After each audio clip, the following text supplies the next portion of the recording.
Hello. Oh, have I got it? Hello? Hello, I was muted. Oh my God, it's all right. Can you hear me? Oh yeah, I can hear you, yep.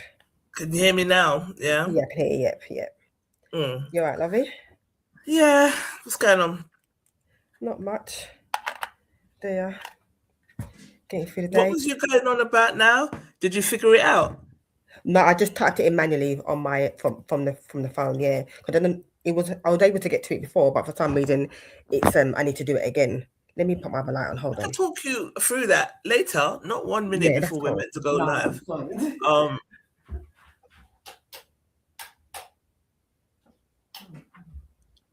But yes, hello, no Bravado Massive. How are you? How is everything going? We missed last week because it was my niece's sweet 16, and it's just the cutest little thing, and it's just ridiculous that like it reinforces that I'm getting old. No, I mean, like and then my godson. So if my godson is my first cousin's grandson, what does that make him to me, blood-wise? My second cousin? Yeah. Okay, so he's my second cousin, and he is my godson. He turned 21. What the hell? Where's everybody going? Why is everybody 16, 21, 18 and all these things? What's happening? So, yeah, it is. I don't know where Gary is. I don't know where Natalie is. So, yeah, we'll just crack on. But yeah. Day or two. Sorry? How you been last day? All right. I've got a lot going on until next week, the 22nd, I think, is the last day of work, and then you got the running around and the cleaning of the house and all the normal traditional end of the year that you have to do. So yeah, it's I'm looking forward to the rest. Yes. There she is. Hello. Hello. Oh God. I don't know where Gary is. Has anyone spoken to Gary today? I haven't, but I got a missed call from him. I meant to call him back, but it was I think it was earlier today or even yesterday actually. Wait, I'm like, wait a minute.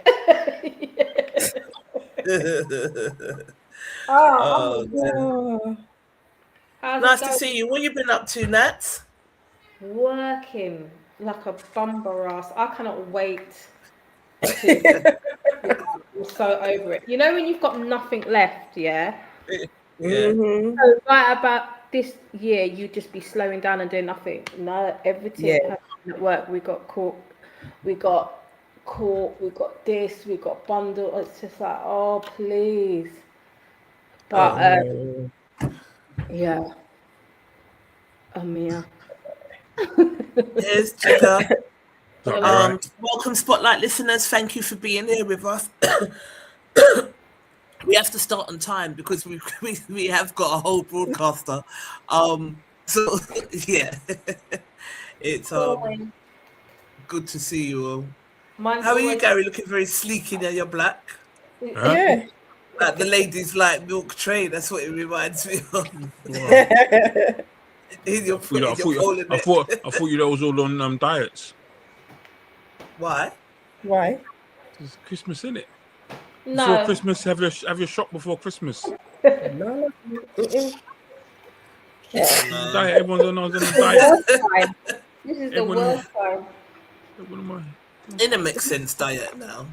Diet. No. No. No. It don't make no sense because you're gonna mash it up and then Start all over again. have to start all over again. You might as well just start in the new year. That's where I'm at now. Might as well just start in the new year. So yeah. Nice to see you all. Everyone's energy seems flat, boy. Oh. No, good. We even want to do the show. We here? What one? Nice, all good. All right, so let's kick off. I will text Carl if we are gonna finish early because everyone seems tired and flat. But did anyone watch the Diddy documentary? I started watching it and then it was on and I paid no attention. I was just doing things, so I didn't really get. I've just been seeing stuff online more. Mm-hmm. All right. Yeah. Gary, Shasha, did you watch it? I watched it. Yeah. What did you think? I thought it was really well put together. Mm-hmm. I thought it was really well put together.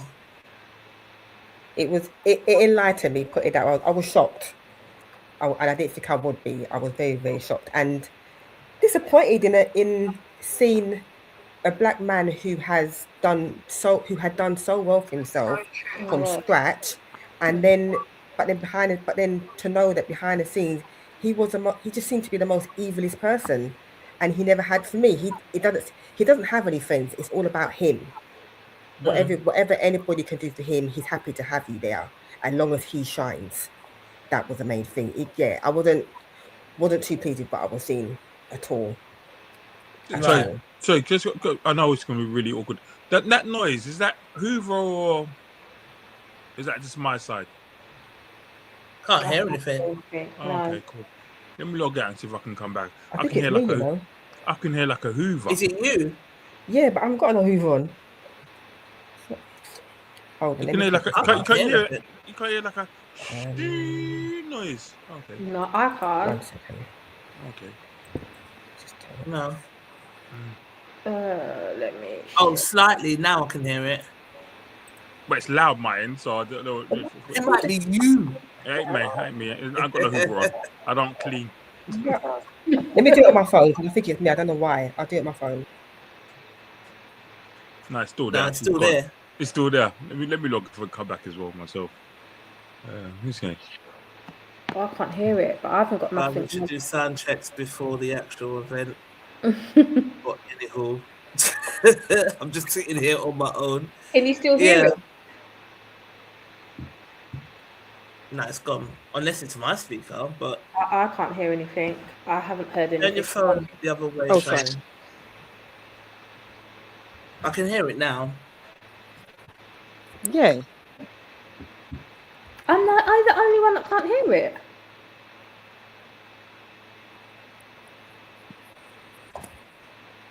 Let me see if it's playing on the Facebook. Because I can't hear a damn thing. Yeah, I can definitely hear. I don't know why. I think it was me. Can you? Is it gone? No. Okay, no, it's still there. There's nothing. I don't know what it is. Yeah. All right, Jigger's gone.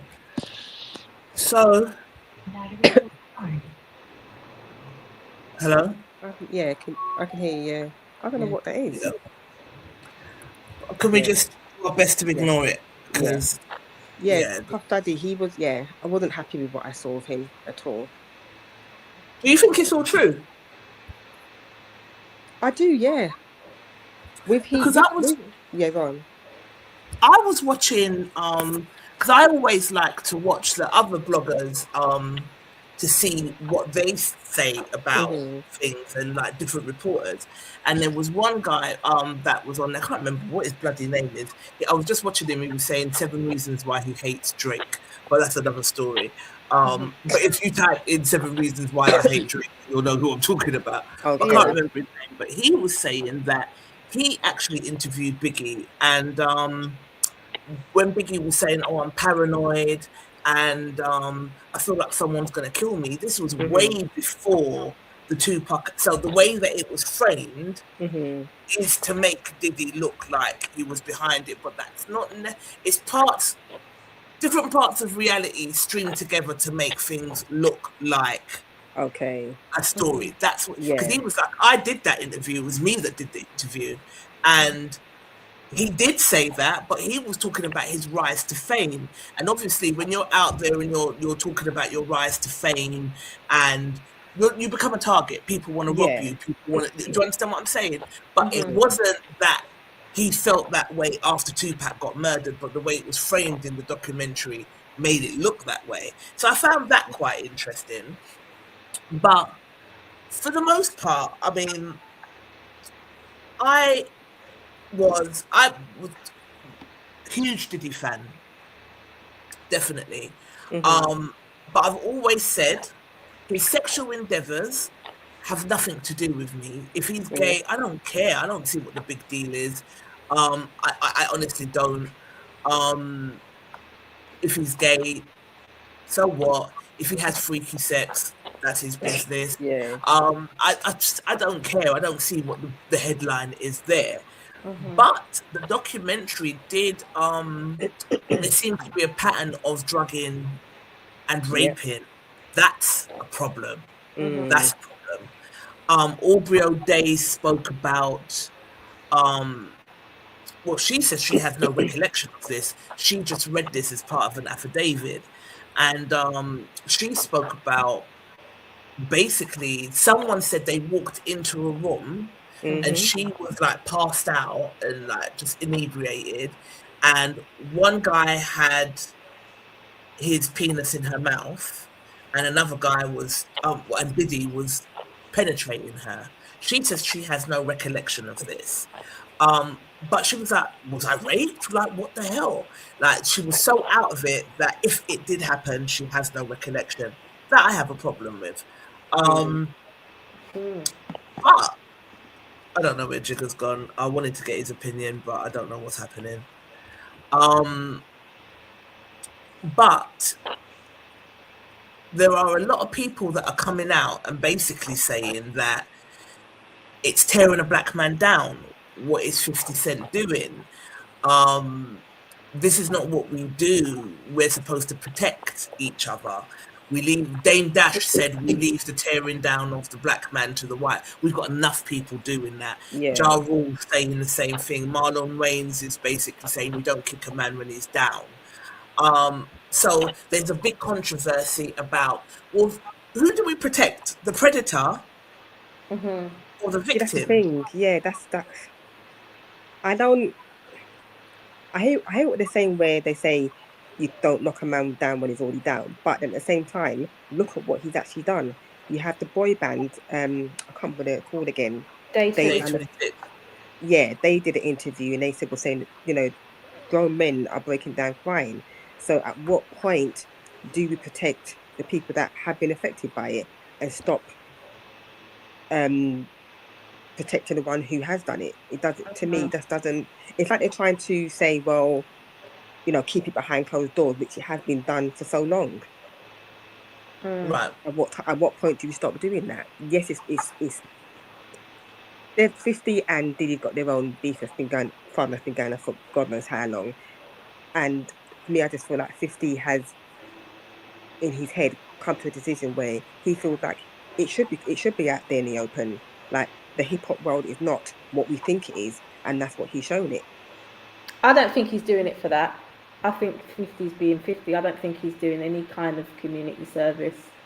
I think he's just being petty, and he's able to get. He hates Diddy on a level, and I think this is all for Diddy, not for any of us this isn't to kind of give us any insight, so that this is just to absolutely annihilate and finish him off.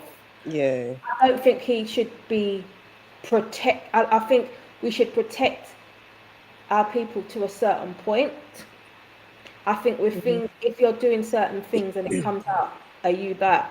If you're doing it for the right reasons, but I don't think 50's doing it for the right reasons. I think he's just being the ultimate troll that he is. He's got no one's interests at heart but his own pettiness on a level of a million.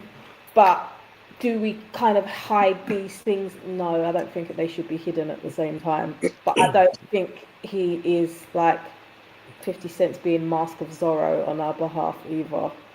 Not Master Zorro. I think 50 Cent is being 50 Cent. And he hates Diddy. He's always trolled Diddy his whole career. And now he's got actual, like he's in the filming industry, he's in production, and he's got actual, Diddy's on the downward spiral, everything come out about him already, like this, you know, he's got all the resource he needs to wipe him out. That's what he's doing. I don't think it's for public, you know, safety or information. I don't think he gives a shit about none of that. Right. Gary, what do you think? I just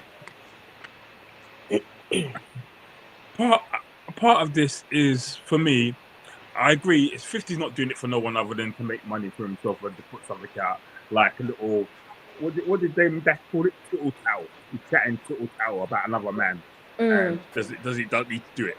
But what I will say is, I don't think 50 hates you. I don't think he hates you. I think he's just in a position.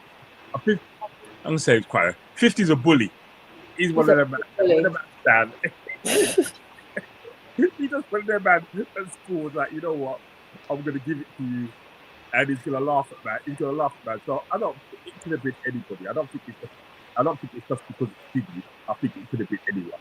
But he's gone on at Diddy for time. Your sound is muffled. Sorry, Natalie. Your sound is muffled, Gary. Is it? Do you know? Yeah, I can hear. Yeah, now I can hear you, but at some points it's muffled. Yeah, so stay where you are. Yeah, stay right there. I can still hear that Hoover noise.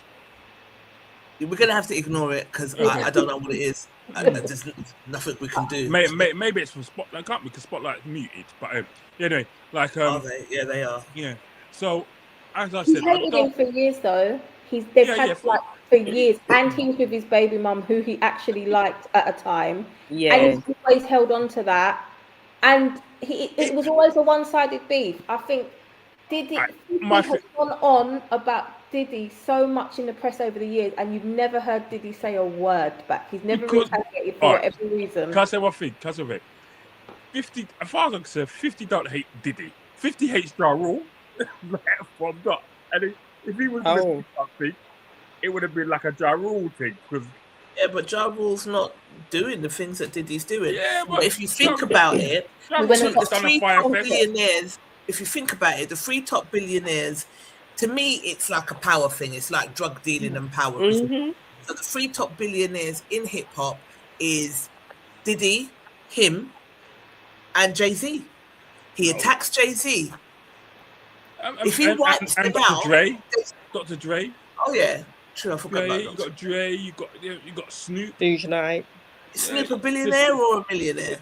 Snoop's got a tenner. I mean, he's not a billionaire. Yeah, I know. He doesn't. I mean, Snoop's got good. Like he's got. He came in through that pathway. Remember, Eminem, Dr. Dre. So those are his. Oh, they're safe. That's true. Yeah, because he came in, and he said in interviews he will forever, like Eminem, he worships Eminem. He'll tell you. He does. Dr. Dre, he's got no, because they brought him, that was like his pathway in. So that whole team, he's done music with them. Like, I think they were people he actually looked up to. And I think that they will always be safe because he talks highly of them till today. And there's not many people he speaks highly of. But 50 Cent is one of them people. Once he takes step on you, and He doesn't let go. He's like a. I like 50 Cent, but I don't like bullies. So Yeah. when he's doing certain things, I just don't fuck with it. I don't like it. But I mean, as I said before, you can say it's a bully. He's a bully. But I said it, I called him a bully, to be honest with you. But is he a bully? Because really, truly, it's not like Puffy not as big as him. You know what I mean? Yeah. Your Puffy was doing what he was doing to get yabs. So if you put yourself in that situation, then if it comes on top, it comes on top. I will say, as I said to people earlier, which is a really unpopular view. Some of the people in the video, I'm not going to mention any names particularly because I don't want to get super trolled, but I just think some of the people that you was all part of this, like literally. Always, yeah. Always. I watched it. You was all part of it, so I can't see how you're barling thing and then you're suing people for $20 million or dollars. You know what I mean? I don't get it. Yeah, I've been hearing things about Diddy since I was young because I used to be a big fan of Diddy at the Diddy and Mace times, specifically when Diddy and Mace were just going hit after hit after hit. And I used to love them. And so when I got older, but I used to also love the Locks. And I think the Locks were the first people back in the day to come out and be like, Diddy's not right. Then Mace would be like, Diddy. But there were different stories. Then people used to say he killed Biggie. These are all everything I've heard, and he does wild sex parties. So he's aggressive, he's not nice, he's arrogant, whatever. So everything that we've come out now is not new, but it's just out in the open with evidence and stuff like that. But all this stuff has been floating around for years. The same like the R. Kelly stuff. All the R. Kelly stuff has been floating around for years, and then when it came out, everyone was like, oh, we knew that. It was a running joke that he was possibly like a little, you know what I mean? So I think there's definitely a lot of truth to it, but I don't like the turncoats that all of a sudden they got a problem with it when they were riding hard for it. I think I remember, I can't remember, it must have been about 98, 99. I said my aunt used to work for Sony BMG. She took me to the bad boy offices for had some meeting and stuff. I'll just come with me. And I remember looking around and I remember seeing Puffy's sister. I looked at this girl. No, we had the sister. Yeah, I looked at this girl and she had a Suffolk Combs on her top. So I said, who's that? Bush goes, Puffy. I said, why she look like that?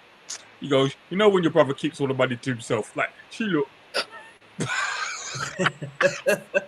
That's what Marty said to me. You know when your brother, because as far as I'm concerned, your brother said you're meant to be swung around that office like busted. And I was like, raw. And then then other things. Then Aunt was talking about other things, and when the whole thing about because she used to manage part of Craig Mack or something what she used to do with him, and there was all stories and this money, that money from back in the day. And she put the money in and then pay the artist. And I still say to people that, you know what? The three things about that whole thing that I found disturbing, not disturbing, I laughed about, not disturbing. The first was his brethren who gave 25% of the money to, a bad boy to, and then took it back from him, held a baseball bat. I found that really out of order. Yeah.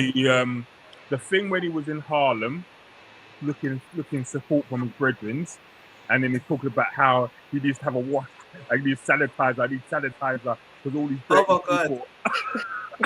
Like, oh my God! These are your people, and you're cussing them like they're all showing them, Diddy man, we love you, support yo, take pictures of this right now, and he's shaking their hands, and then he gets back in the car and starts cussing them all. Dirty people. I'm like, bruh. And the last thing, what you go, is that I can't believe how dumb you are, brother. How arrogant you think you are when you're not paying people for the video. Right.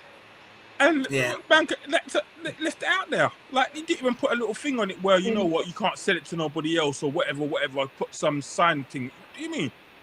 His arrogance got to his head. Like, you got done over. Powerful, yeah. He thought he was that powerful that it don't matter. He don't need to do all that. No one's going to touch him. He's untouchable.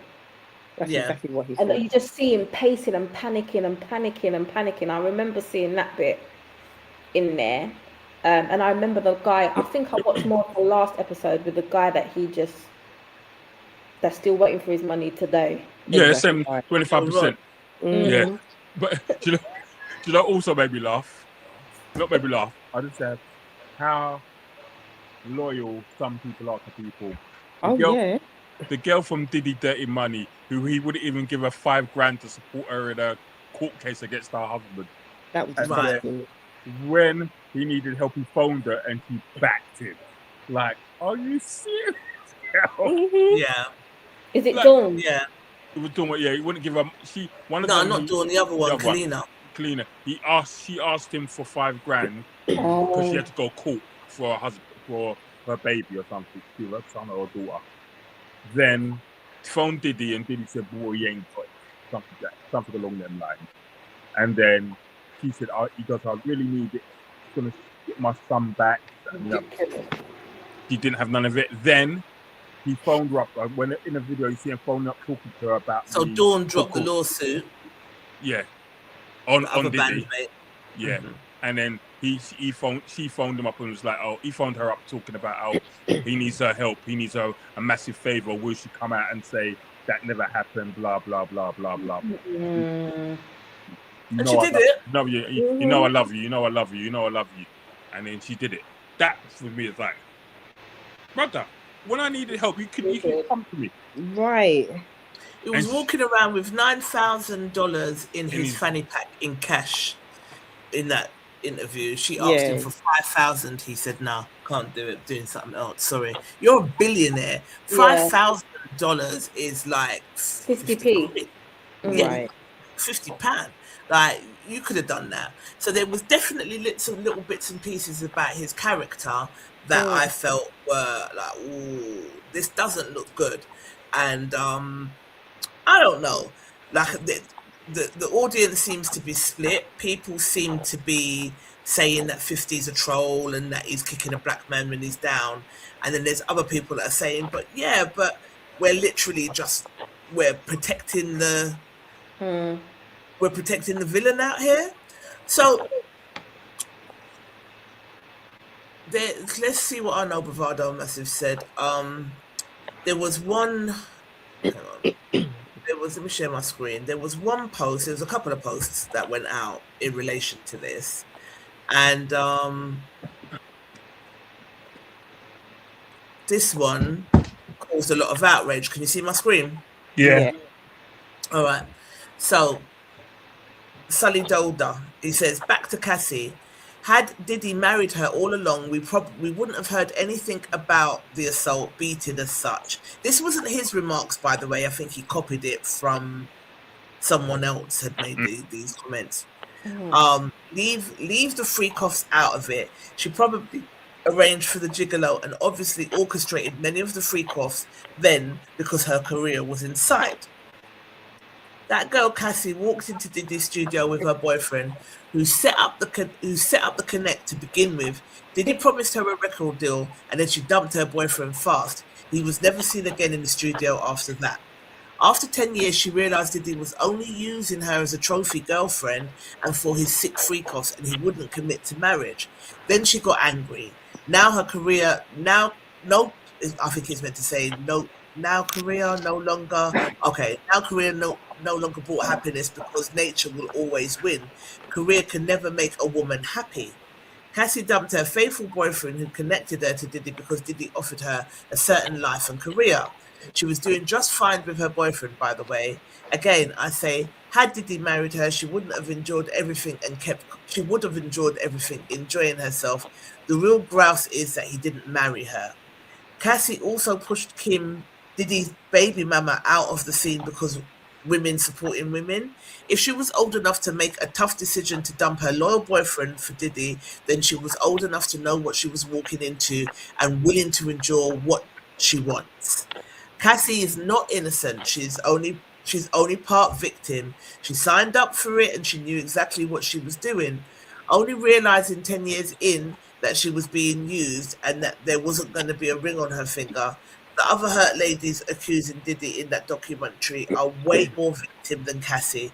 Cassie is no saint in this narrative. She dumped a low-loving guy for Diddy, whom even at the time already had a certain notoriety. She didn't mind. Tumkumbo Akatolo of Buff My Profile. He was the person who wrote that, Right. not the Sully. person who posted it, not Sully. So obviously, I'm going to read the comments out in a minute in relation to that. But there was a lot of outrage. But what was interesting in the documentary is that one of the jury members, he was Had the on same the view. documentary, and he said that he had the same view. Yeah. He had the same view. The other jury member, she was a fan, blatant. But this jury member had the same view. What do you lot think before we read the comments? No, go on, go. You know my thing. We had discussed it already. I kind of semi-agree, not to the sense like the old beating and all that thing. I don't disagree with that, but still to a certain extent, Cassie, how it was portrayed in the video and how and obviously 50's not trying to portray Puffy in a good light, but for me, Cassie didn't come out in a good light either. It came out like looking like, well, she was with him. They broke up because he was trying to have Something's wrong with your sound. You go to one side and you can hear it, and then now you're just muffled. I don't know. Try again. Yeah, Cassie. You're there. Cassie must have known what was going on because she came in to him there, and then pushed to a certain extent from how it kind of alluded, pushed him out so she could get the younger model. So I can't hear me. I can't be. Yeah. And then when, as I said, when Puffy must have said that you're not getting none of the stuff that Kim was getting, then I mean, Problem. But also, he was seeing people on the side herself. Right. Kim Cuddy, had this man on the side. I'm not saying both of them were cheating, but you can't be screaming out rare when you're doing the same thing in a freak off. But then again, if your man's letting you do all things with different people in front of them, why can't I have a man on the side? Yeah. I mean, she was young, and someone pointed out to me that she was the same age as his twin daughters now when she entered that. So there's an element of power and control. There's an element of grooming. There's an element of. There's so much to it. There's so much facets to it. I'm not sure I agree with all of that simply because of the power dynamics and the age. Someone's saying, why does it sound like rain in the background so they can hear it? Well? Everyone, people text me and say they can hear it rain. I don't know, is the question. I really don't know. Can you log out and come back on, both of you? Can I? Yeah. No, I haven't come back and come back on. We stay where we are, Charlene, because we've got both gone in and come out. You try and log out and come back in. All right, cool. It's still there. No, it was Natalie. It's gone. It's Natalie. It's Natalie. It was Natalie. But where's Trisha though? Huh? Trisha's gone. I'm here. She's gone.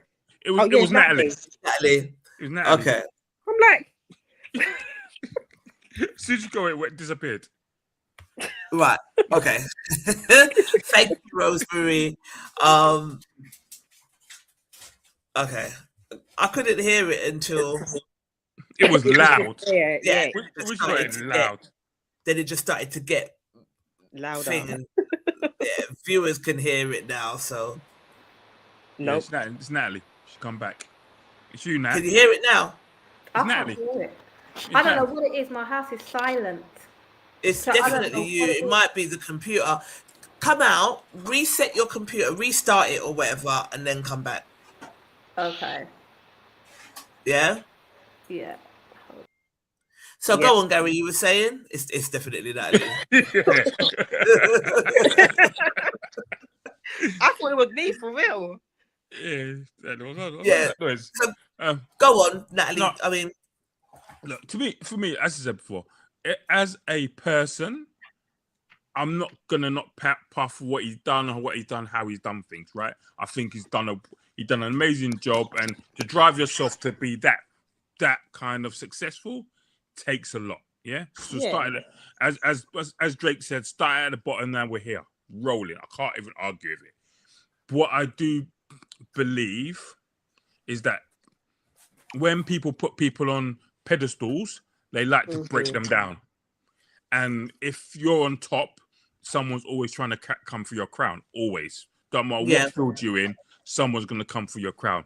And you need to be, so you either people come for your crown or you drop off because you're just not hot anymore. Yeah? Yeah. And Puffy, no disrespect, tried to continue to be hot when he dropped off. So he went from like every single record he did was a hit to having dead tunes coming out, like not really doing it. And then so he kind of diversified into the alcohol, diversified into other things, and he tried to keep on top. And eventually, the only thing he was known for is parties, freak-offs. That's true, yeah. Because they did mention it. They mentioned something like that in the documentary. He had to. He always wanted to stay on top. So he was always going to be in contact with people that could get him on top and be number one, etc. Yeah. So his parties were just a fall off to it, really. Yeah. And they were just a thing to kind of bring you into something, because him himself, like at the end of the day, he came out with all the music back in the 90s and 80s, and he had the 2000s where he was like hit after hit after hit. Anything that man touched was just gold. You know what I mean? Any artist, anybody he touched, gold. To be honest with you, we didn't hear about the flops because there were probably lots of flops as well. But most artists touched, they were gold. I mean, if you think about Missy Elliott, he kind of launched her. I didn't even know that. Jodeci. So Missy, the first kind of commercial tune was when she went Gina Thompson. The Gina Thompson tune. So that was the kind of first tune that she kind of got recognized for, and then she started to build from there, and then went Timberland and stuff like that. Well, she was an artist before, but she was only known kind of in her area. Okay. I mean, right. So if you think about the artists that he kind of pushed through, and I said as he was touching, everything he turned to gold. But you also got to look at all the one-hit wonder hits that he had, and what happened to those artists. Why didn't they come back? Why weren't people re-signing with him? Why weren't things? Because he was allegedly keeping the money to himself, or the deals that they had, or he had them on some silly 360 deals where people weren't even getting 10 pence to the name, or getting, and so Fred Mac had one of the biggest tracks out there, "Flavor in Your Ear," and then asked him for money because he was broke, and he gave him $100. So just that kind of character. What goes around comes around. So if you was out here being epically nasty to people, your come down was gonna be epic, and this is it.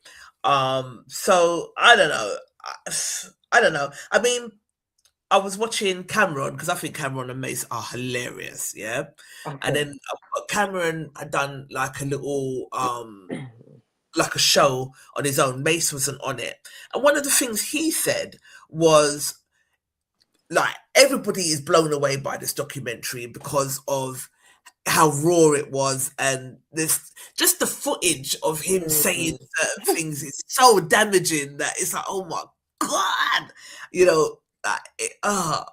it's not good. But one of the things he did say was that Little Rod said that sometimes he would wake up and there would be girls in the bed, and sometimes they were drugged, and sometimes he'd wake up and Diddy would be in bed, and he'd be sore. He was like, how many times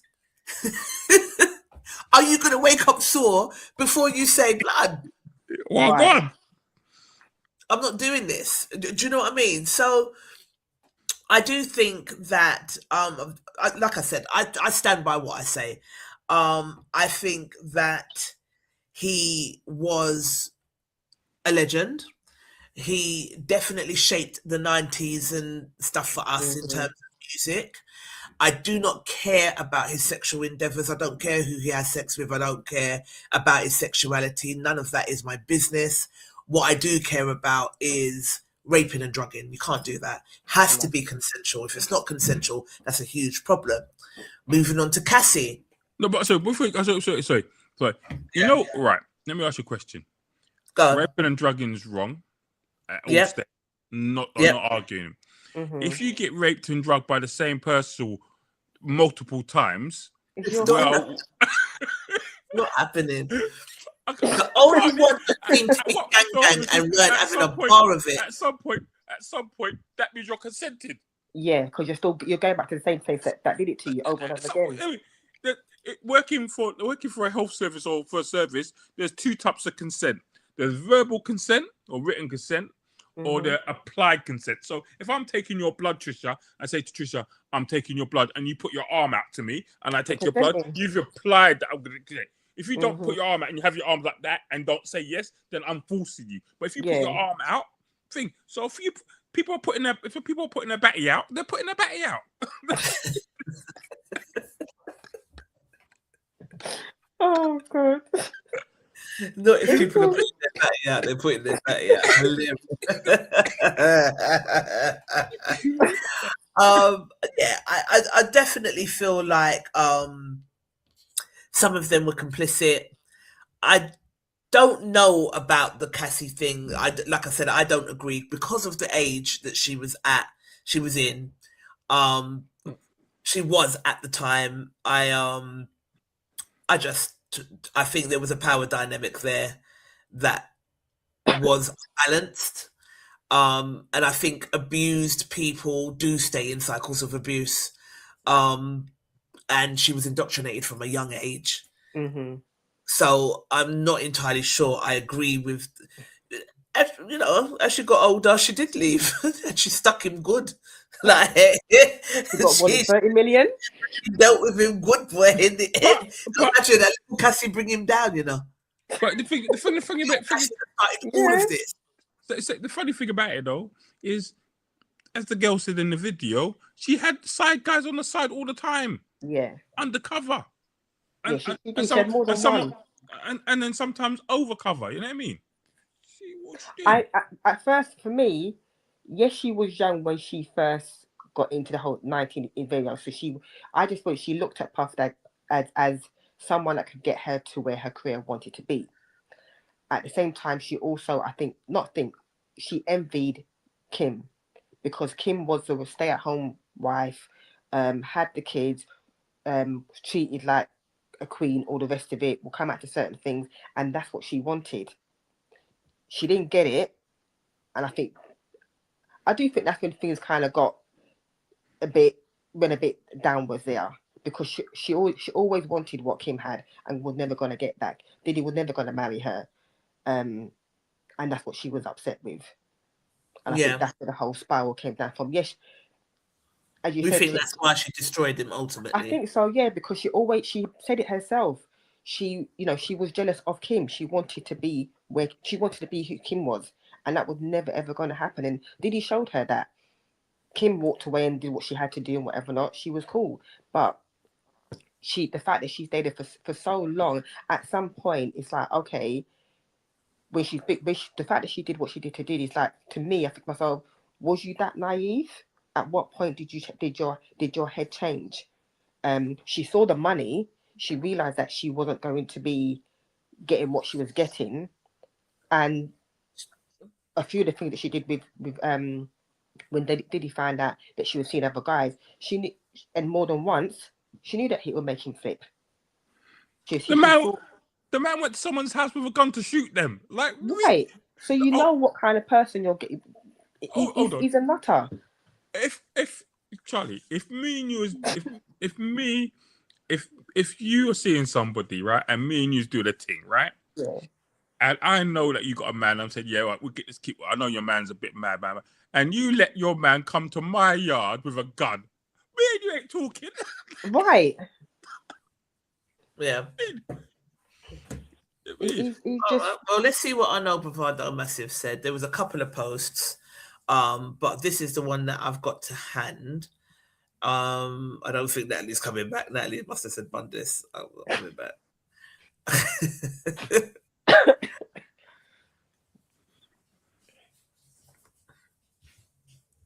All right. See my screen? Yeah. Yeah.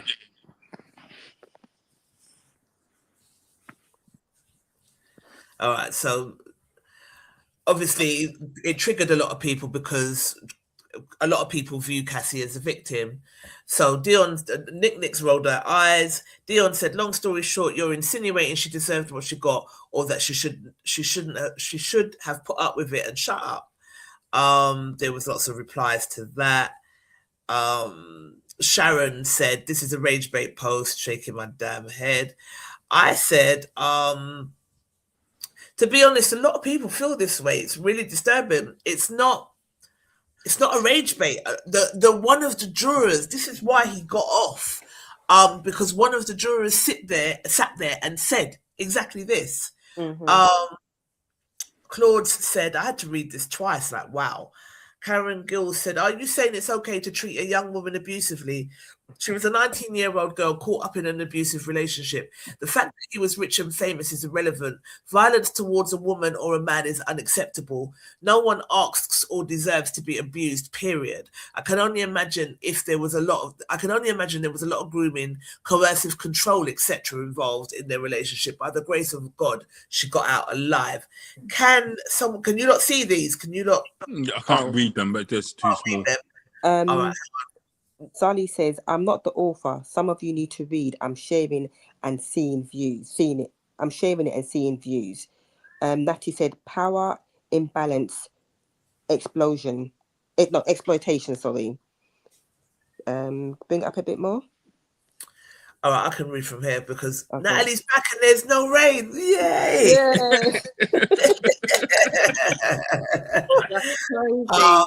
That he said power imbalance.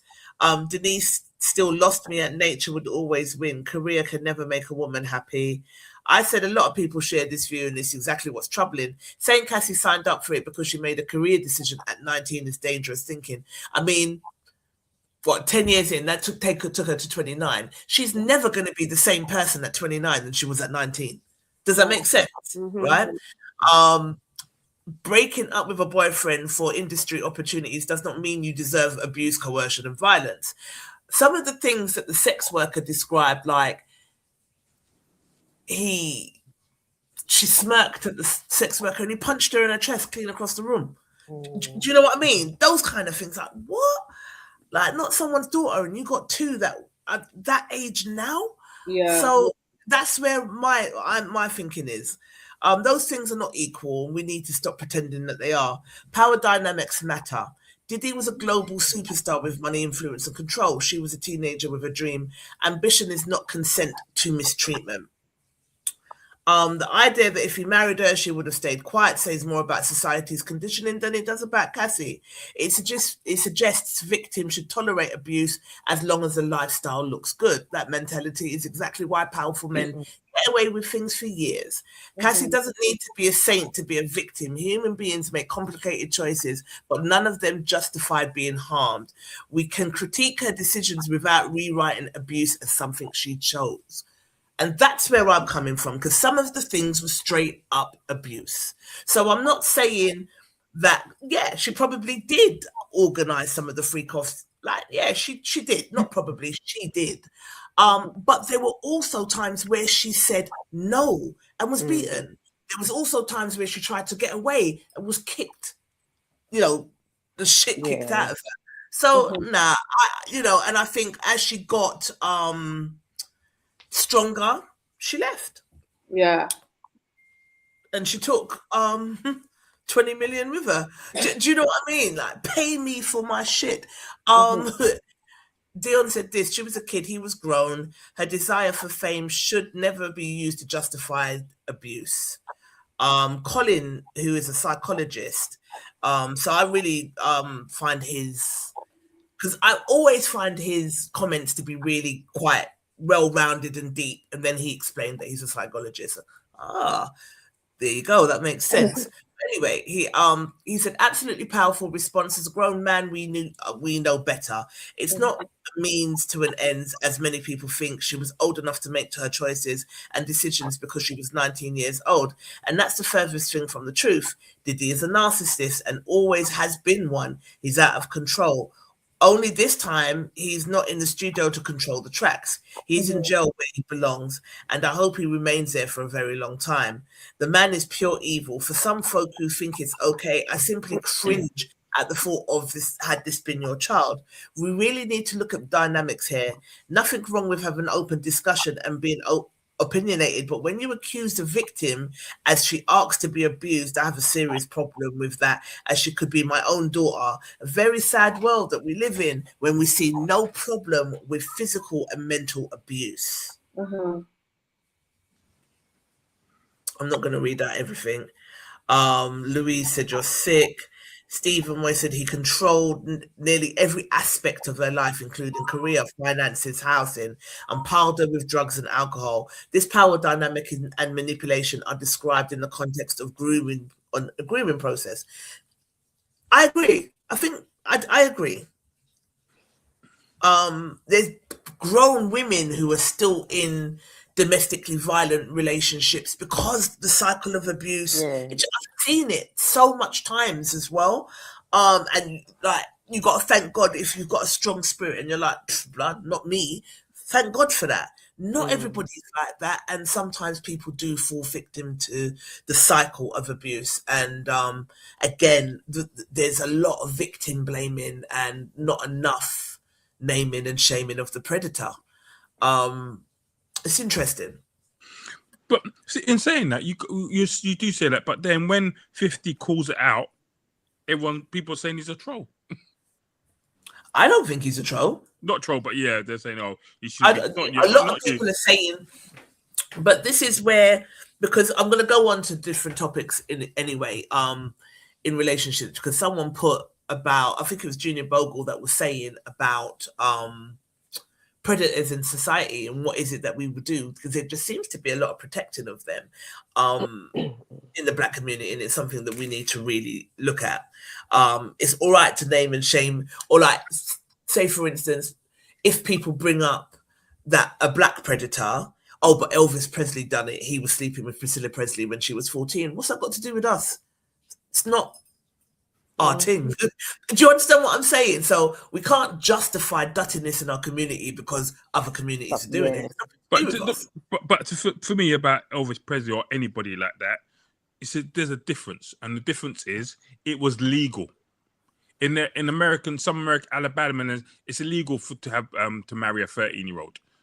So at the end of the day, you can only go by the law of your country. Now, we may think it's wrong.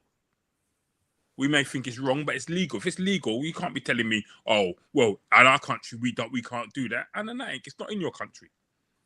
So yeah, but I mean,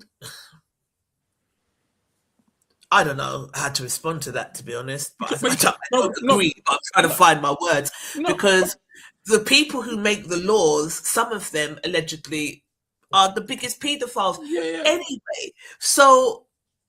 But it being legal doesn't mean it's right.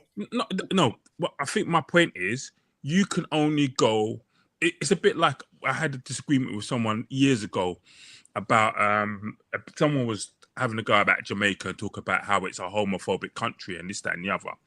So I said, regardless if you think homosexuals are wrong or right, it's illegal in Jamaica, and Jamaica is based off the UK laws.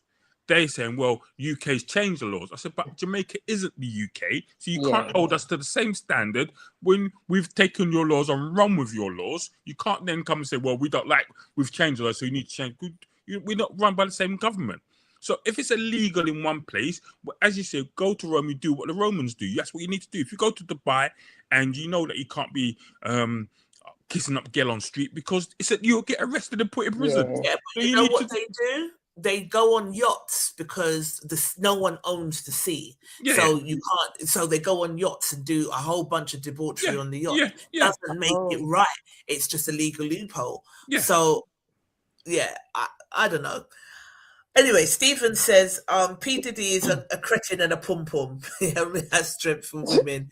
Men like him don't deserve to breathe air. Domestic violence, abuse, power, and muscles. Women are being murdered daily due to imbalance of power. Very rarely is anyone believing it for justification for violence and bullying. That's what we're doing now. I'm skipping some of the comments. There was a lot of people were outraged by this post. Yeah, he probably would have just offed her like Kim. All right, so that's another allegation that he He's not analysed. beating that allegation, boy. Sorry? He's not beating that allegation, boy. That keeps coming up. Yeah.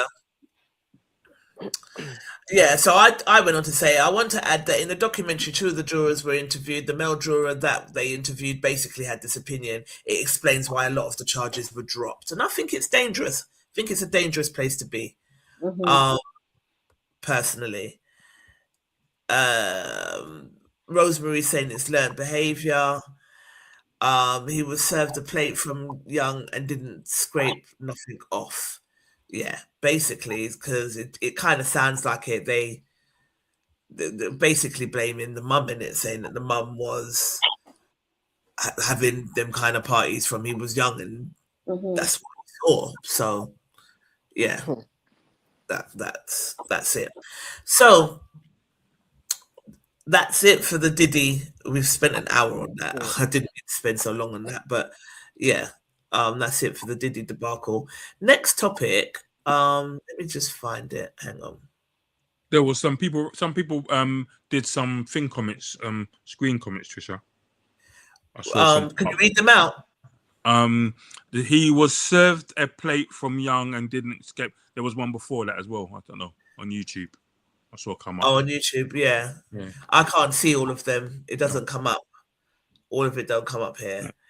Valid point regarding childhood trauma he learned it all from his mum's entertainment from young. She should serve time too. You think so?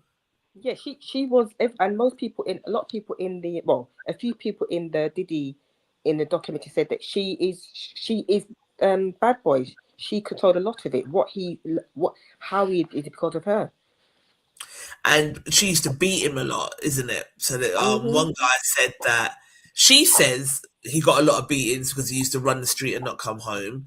But one of his childhood friends said that the beatings were like severe, like he doesn't even want to think about it. So maybe that's where the violence towards women comes from.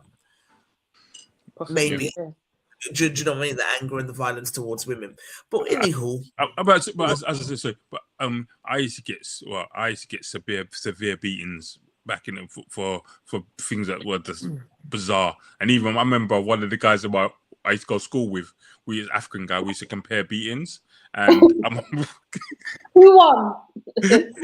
He told me one day. I just thought his mum used to put pepper in his eye. Oh, you win! Fucking hell! Yeah. Ouch, pepper. That made me say ouch just listening to that. Things like that. So, my That's lord, abuse. Straight abuse, isn't it? Yeah.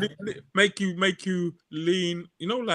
Cobbles outside the house or in the garden. He would have to kneel on that for like 4 hours when he come up from school if he did things wrong. Like them things. So but let me say to you, but this is what I'm saying to you. When you like a lot of people things happen to them. I'm not saying because this person happened to you and we didn't turn out that way. So but I would say you can't all blame things on one person because lots of people go totally the other way, don't they? They're like, you know what? This has happened to me. I will never do this to my children. I will never do this to another person. I mean, there's something in Diddy that kind of that drive, that ambition to be number one, that kind of warps you internally. And he's one of the main people that I think has that thing where he was always trying to make people think he was somebody else or something else. So even a bit when he tried to punch Eric Sermon in the face and told Eric Sermon, Eric said, get in the car, we'll go around the corner and we'll do a fight. Yes. And the man got in the car there, he stopped and said, don't worry about it. Listen to this song because he knew Eric was serious. Charlamagne was saying that it's the most ridiculous story he's ever heard. He doesn't believe it's true. Huh? Who's that? You say? Charlemagne the God was saying it's the most ridiculous story he's ever heard. Like, who does that? I don't think he thinks that it was true, but yeah, I was past him. Weasel. Yeah. he was just trying to fight, to show off in front of the girl, maybe. Mm. Yeah. All right. So let me find this one.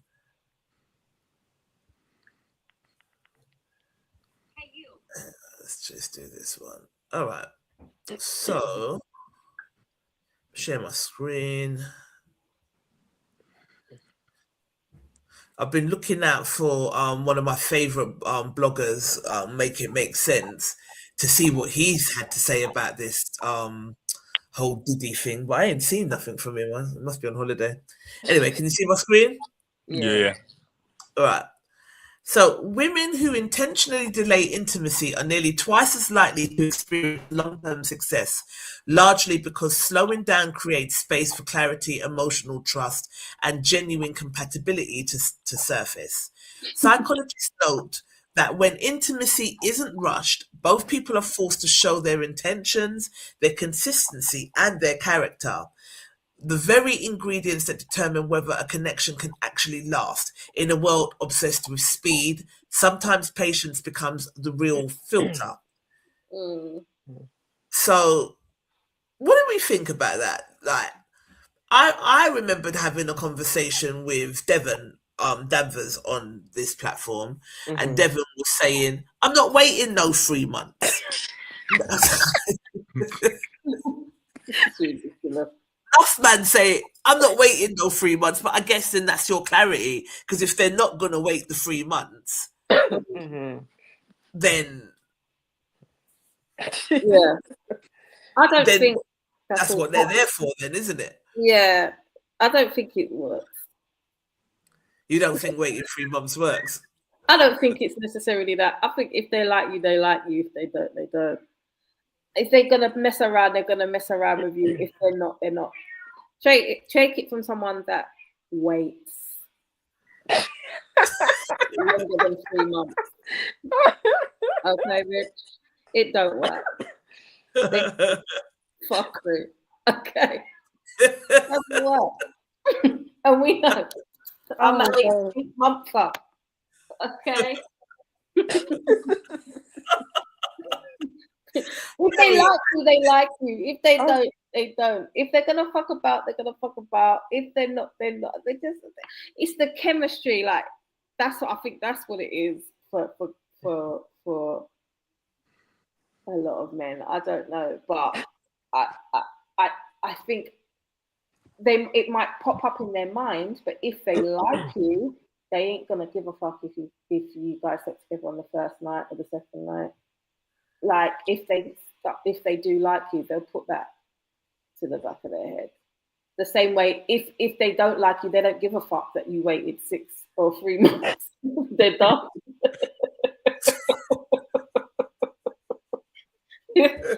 Men are simple like that. So, Gary, as a guy, I'll make this quick because I found it interesting. The reason I chose it is because I wanted to read some of the comments. As a guy, if a woman gives it up to you quick, are you put off by that? No, it doesn't make no difference. I knew you were going to say that. It doesn't make a bar bit of difference. It doesn't make a difference at all. I don't go, oh yeah, she did it. It's more about what's gone on in the history. Like, if I know, like, if I know you've slept with enough people after, if I know, say for example, the rumors around that you've slept with bare people on the first night, and then I start dating you, say no, it's 3 months. I'm gonna be like, what's going on? I'll be more likely. I'm gonna be more likely to say, oh God, like literally, what are you chatting about? I know Justin got it yesterday. What God? Am I a dickhead? Like, what?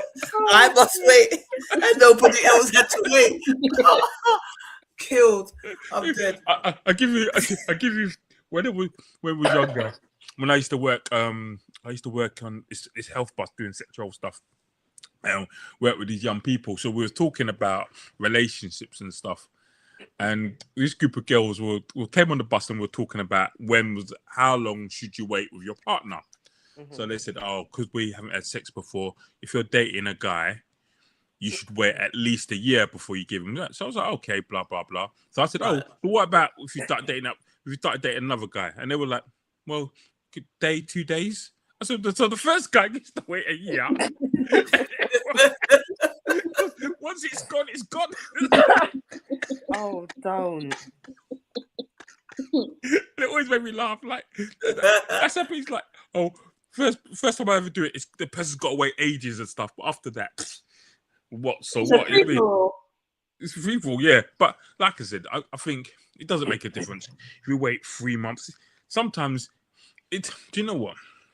Sometimes if you're with somebody and then it's like you're doing everything but sex and stuff, and you just know they're just being awkward because they've got a time for it.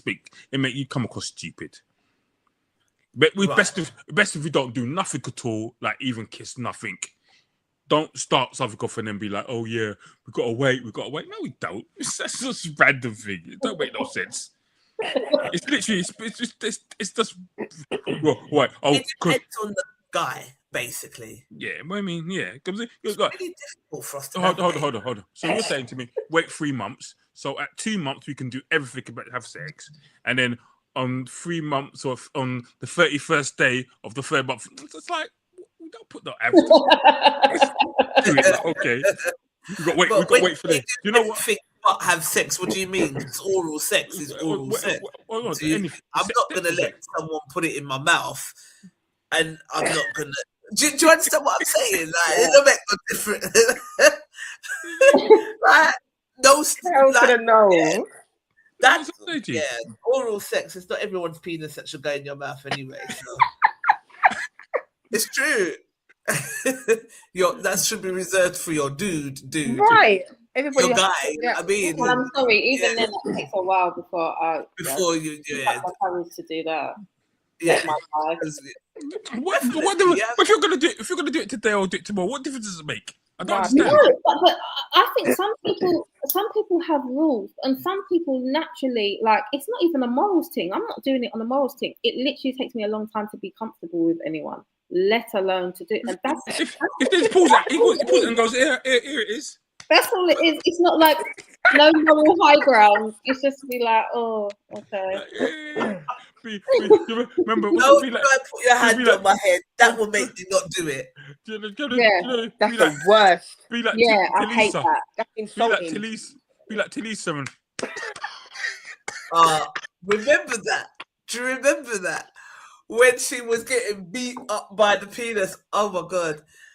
See. I didn't see that. Did you remember? After she just tore down Misha B's career, because Misha B, she said she was a bully, and Gary, the guy, I can't remember the group that he was in, but his name was Gary, and he was like, you're never going to win, Misha B, because Talisa just done that to you. And then a few weeks later, then the whole video come out of her, because she was on X Factor in it. The whole video getting slapped in the face, making the man slap you in your face with his willy. Like, what the hell? So that is disrespectful. But I don't know. That's me. You're not going to slap me in your face with your penis. I'm sorry. Yeah, it'll come off. Right. Right. Pap in your face. With it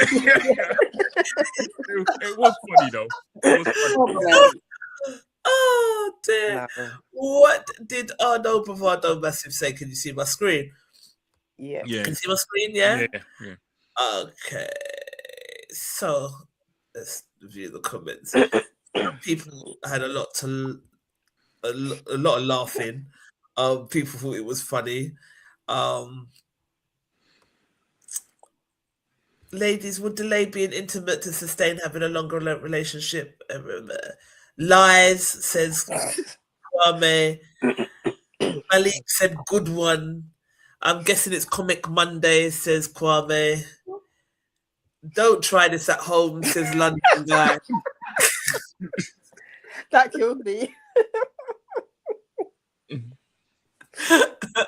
God. Lolly Bailey, someone's just tagging someone. Nah, you can. Donna Murray Turner said, nah, you can buy a pass in a bag. You can buy a puss in a bag.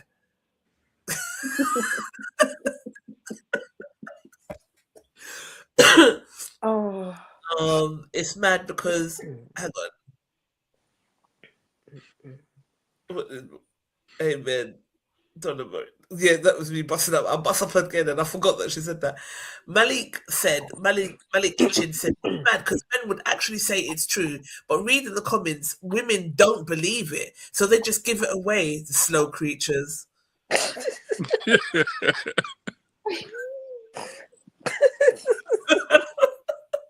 Okay, Mary. Said we're slow. Because the majority of women are desperate to please men, says Diana D. Natty said facts to Malik. I said, your comment made me laugh, I can't lie, although I am a woman and I don't consider myself slow. We've interviewed many men on this topic. One brilliant conversation we had with Devon Danvers, he said that women shouldn't have a high body count and that we shouldn't give it up too quickly, but also said he ain't waiting 3 months, which I found quite confusing, I'm not going to lie. Because what are we supposed to do? You know, what are we doing? Yeah. What would you consider reasonable amount of time before intimacy takes place? And then I went back and read some of his comments, and he said around 3 months. Really? But, yeah. 3 months. Got time for that rubbish. He said here. He said here. Diana D, one of my longest relationships was with someone who made me wait 3 months. I swear down, it made me respect her more. And when we finally did get physical, it was worth it. Don't get me wrong. This was only work if the guy genuinely likes the girl. Call him a simple, whatever. But if he is not into the girl, then he will look elsewhere in the meantime. But again, if he's really into her, he'll wait and both will benefit from taking it slow and getting to know each other. Nothing worse than sleeping with someone and then finding out they're a toxic avenger. In this day and age, you need to be careful who you soul tie with. And I make it right. He's not wrong. It's not. The man watches too much John Legend.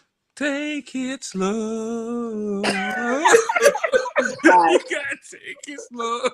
I love you. Oh, God, I was saying to him, I'd love for him to come on here. He sounds funny as fuck, boy. Buff the Buff said, yes, man prepared to hunt for the meat, then it to be handed on a plate. When women work this out, they will find a real man, not the losers running around impregnating stupid women. Okay. This crew, listen, Why are women getting these all are not easy. They're not. Damn. And Kafel Crookshank said, kiss my teeth. So I guess he just doesn't agree with that. So that was that. It's funny because I just saw something that said if virginity is a woman's pride, what is a man's? Huh. So I might put that in the group on Thursday. That's a good question. It is. Hey Kev, how you doing? Natalie's friend. We love Kev. I like him, but he makes me laugh. I don't know where Kevin came from one day, but he never left. Kevin just come start bare fires in the group. He's still here today. Yeah, just starting fires. Can you see my? All right. Can you see my screen? Yeah. All right. Monday moral scenario. Next topic. This is a tricky one. What would you do, everyone? 2 women have been close friends for years, not surface level, proper sisterhood.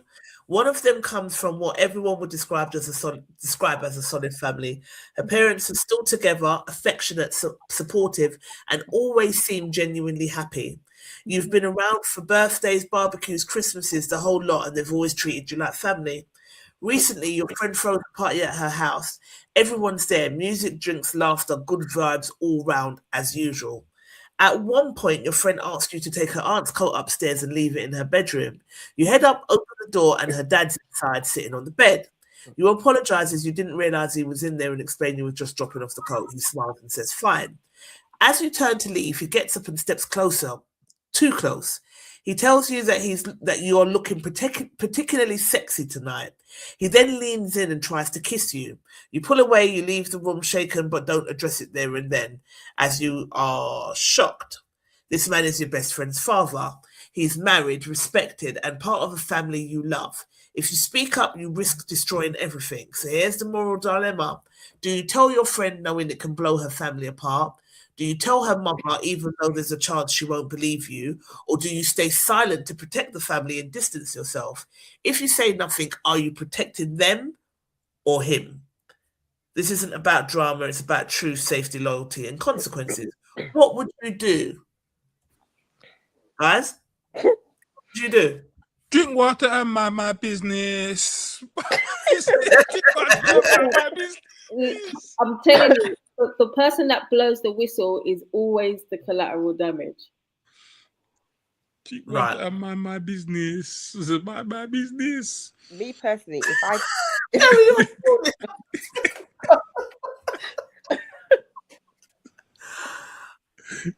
Shasha? if I step back, this because I was thinking about it, it's hard. If I step back and not be, but the conversations ain't that strong between us, and I'm not coming to anything, my best friend's gonna know something is up. They're going to, so I'm gonna feel obligated to say something. I wouldn't want it to come to that. So the first thing I'm gonna do is I'm gonna tell him, mind yourself, yeah, don't let this happen again. After a couple of days, I'm gonna have a conversation with my best friend. Because you're going to find out either way. If I distance myself, I'm going to get asked a question. I don't want to get asked a question. I'd rather just tell her. And then whatever happens, happens. Natalie, why's your face grow up like that?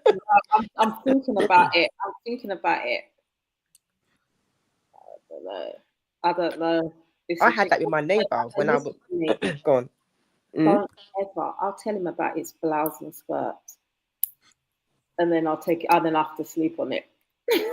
Like, literally. Sleep on him or hit? Gary. I don't know. I just don't know how that would go down. Either way, I'm buggered. Yeah.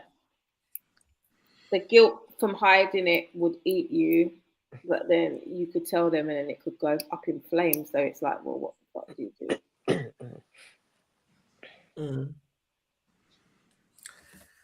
I'm undecided. I think I would tell him about himself, so we all know that I'm not scared to give, an opinion. So I would, like, what are you doing? Yeah. Don't let it happen again. Like, don't do that. Yeah. Yeah. And I just probably wouldn't say anything because I would have just chalked it up to he was a bit drunk. Yeah, and he had a funny 5 minutes. Yeah, I would chalk it up to that, but I'll tell him, don't make it happen again. Yeah. Mm-hmm. Does he wear glasses? Say anything, Gary. Does he wear glasses? He may have thought he's a wife, but he got confused. He was a bit drunk in the room. I knew what he was doing. He said you look particularly sexy tonight. But yeah. Again, no. Look, as far as I'm concerned, I mean, if it was one of my friends, my friend's mum, parents, I'd be like, brother, miss, grandma, auntie, you're 85. What you doing? What you doing, man? You know what I mean? But no, seriously, I wouldn't say nothing. I'd just like play it off. Probably wouldn't go to the yard again. That's the thing. That is gonna. Yeah. I probably wouldn't go to the yard again. But then that's not hard to make excuses. Oh, I'm busy because of party. I'm busy, and leave it for a year or so before I go to the next barbecue. But other than that, yeah. So then the best friend kind of misses out. Not missing out. I was not going to. I go to her house or their house, but I'm just not going to the dad's house to sit down and drink tea with him. After the next minute, I end up like Puffy in bed drinking me some drug my tea. I'm in bed like Little Rod. Poor Little Rod, man. Oh, Little Rod done it to himself. I'm sorry. He promised you $250,000 and a house next door, so you took the sore bottom. on a number of occasions and didn't get no money back. The first occasion you're a victim, anything out, you stayed for your career, then as Gary said, then it's kind of consent, isn't it, after a while? But then people would say, well, then why is it different for Little Rod? And then, but we're saying we're protecting Cassie. So, yeah, I don't know. And I guess you can only speak for yourself, and until you're placed in that position, no one really truly knows what they would do. But I think, knowing me, I would have cut Diddy out, and I would have just found another career path. But also, go on. Capricorn Clark. Go on. Sorry, people latch onto people's words. That's the thing. If no money's coming forth from my box continuously sore, I'm going to have to talk again. Do you know what I mean? But that's what I said, isn't it? Like, you wake up the first time you're in bed with a couple of girls and you'll think, oh, wow, who's these people? Happens once, happens twice, happens the third time. You tell me you're going to catch me 6, 7, 8 times the same thing? No, come on. It's consent. Yeah. After it's happened a few times, it's consent. The only one that seemed to be gang and just wasn't having a bar of it was the same Aubrey O'Day. She has been saying this for years. She didn't falter to his advances, and then she was fired. But so do you know what I mean? I'm not about to do that because I don't find you attractive or whatever it was for her. But yeah. Anywho. All right, so Diego de Boss says, loyalty to the family would mean you should have let him have it, both barrels at that very moment. And if he made a scene, then that's on him, not you. But you can sympathize with the time. But you can sympathize with the timing of it all. However, saying anything now after the fact opens up a next level of can of worms. So until the next time, keep it under your hat, in my opinion. Dion said she'll pick option 3, but not before telling him at some point that his behaviour was out of line and to never approach me in that way again. So she would keep stum, but she would tell him off. Tell the father not to let it happen again, or else I will tell his wife and daughter. Junior Bogle said, go on, Daddy. If she and the friend's tight, she needs to be bringing it to her brethren, she needs to be bringing it to her brethren. It's not for her to tell the auntie. That should come from the daughter. If they always have shown love for the friend, they will trust what she says. If they didn't like the friend or ever felt it, distance and walk away from them, as they would collectively demonize her. I've actually experienced similar to this firsthand when I confronted her dad's stepfather, a paedophile from Cecile Avenue, Wembley, and told him to prepare himself. Prepare himself as the police going to be talking to him. The daughter told the police she's not going to give evidence against him and therefore have no case. Imagine that. Anyhow, back to the scenario.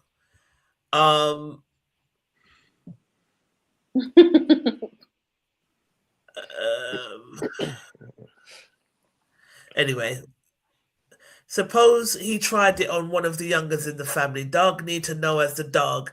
It might just protect others, especially the vulnerable ones. Next thing, he drinks liquor and cries, saying it was a liquor and error of judgment. Dog a dog, and this one's personal treasure. These are things that can mess up a girl or a big woman too. The same ex-paedophile father also raped her aunt, her mum's youngest sister. A lot of things made me piece 2 and 2 together. Her aunt was raped, no one believed her.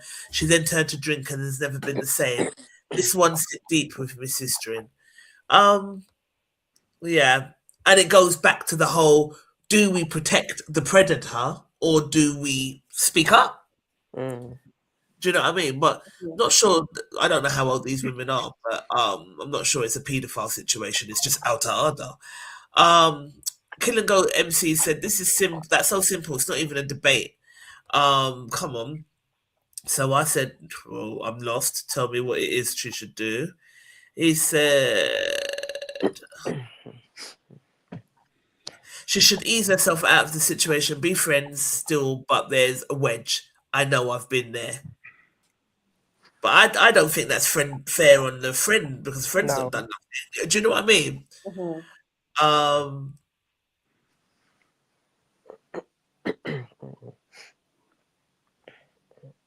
Hang on, what's this? She needs to show her friend. I've read that. Many women, men and women clearly lack behaviour and nothing new. I was about 8 to 10 years old when I witnessed something with my innocent self. I took it to my mum same time, one of the family members and another family member. My mum threatened me and told me if I ever open my mouth, she'll box me out of my face. Mind your business. Let's say I looked at my mother differently after that, especially at that young age, impressionable age. I knew that what I saw was wrong. But we've got a tendency to sweep certain things under the rug, and that's the wider, broader conversation. You're supposing this is the first time? Maybe not, says Kin and Go MC. I don't know, neither does anyone else. So I asked for Davina's opinion because I like to hear what she has to say. And she said, I don't like dishonesty, first off, but I'm truly baffled why some here would keep such a thing a secret, to be honest. Secrets come out no matter how far you bury it. If I was in that position, my friend would realize something's up and I wouldn't feel comfortable in his presence ever again. I would distance myself. That within itself would raise questions. And then when asked why, it goes from being a secret into a straight up lie if one chooses not to disclose. It also looks fishy by not disclosing it, as if you had something to hide. True. I will speak to my friend from the off a bit in a sensitive manner. This not only lifts the heaviness off your chest, but also negates his duttiness. Also negates his dutty ras from getting in there first. That's a good point because he might go and say, do you know what I mean? Something else.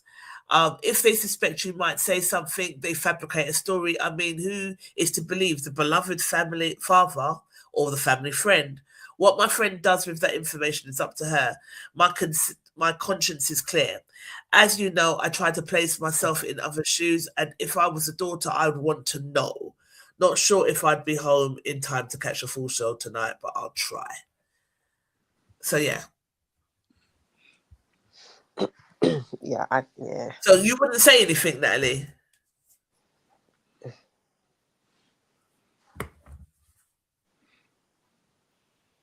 Sorry, it was on mute. The cat was going. Sorry, I don't know. I'd have to be in that situation. See, can you hear her? Okay. Yeah, I can hear her. Is she horny? Oh God! If it's not raining, it's the cat. I can't.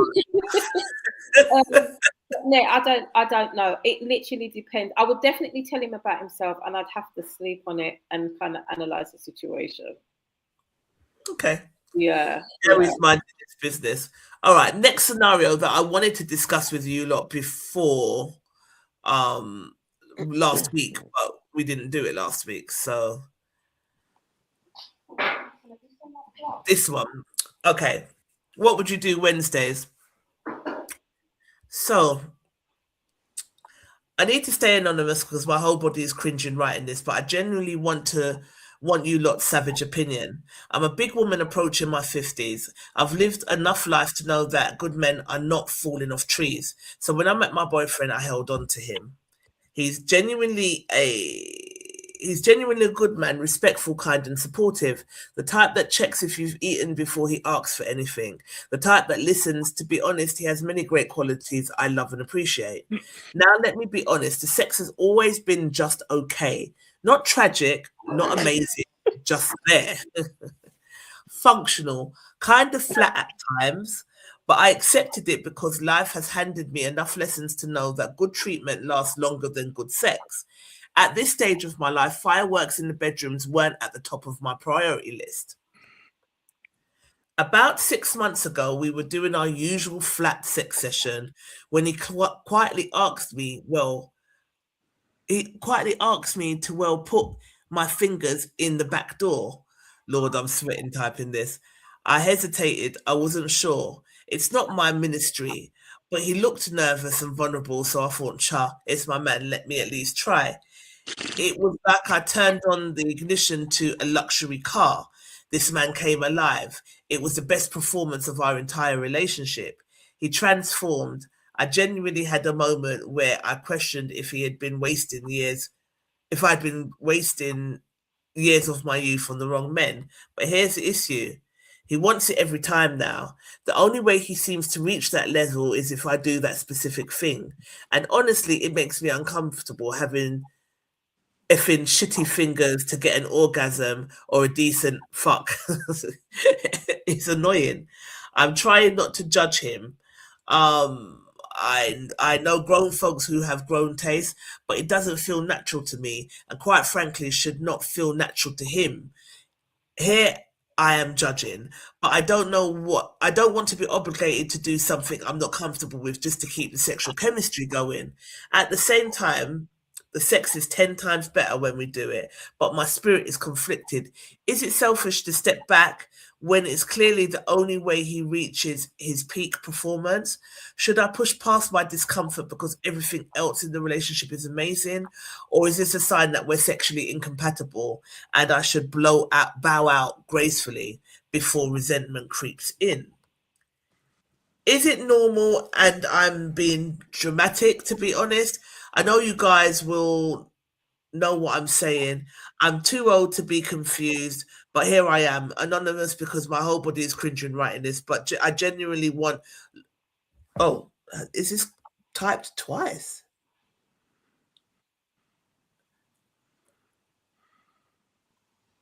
Okay, at the same time, the sex is 10 times better, but my spirit is conflicted. It's selfish to step back when it's clearly the only way he reaches his peak. Should I push past the discomfort because everything else in the relationship is amazing? Or is it a sign that we're sexually incompatible and I should just bow out gracefully?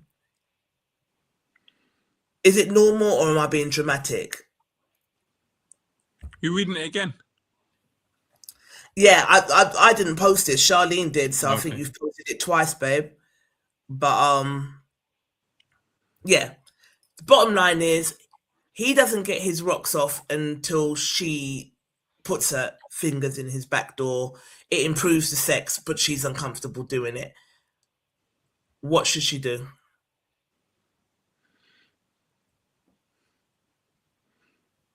Everyone's on mute. Sorry. My first question to him would be, have you had this done before? Why are you asking, Charlie? If I'm in bed with you, right, and we're gonna do a thing. Hold on. I did it. You say, babes, I want you to do this to me. You say, have you done that before? I fucking do it. Shut up. Just do what I've asked you, or don't do it. No. Why are you asking me questions before? Just do it or don't do it. Well, you don't it. No, I haven't had that before. Oh, okay, I'll do it. Yeah, I haven't done. Whoa, someone else done it. I want to be the first. What? Do you think she's got a right to be uncomfortable? Everyone's got a right to be uncomfortable, but I don't think she should be. Why? Because he's your partner, and you have a discussion what you're going to do and what you don't want to do.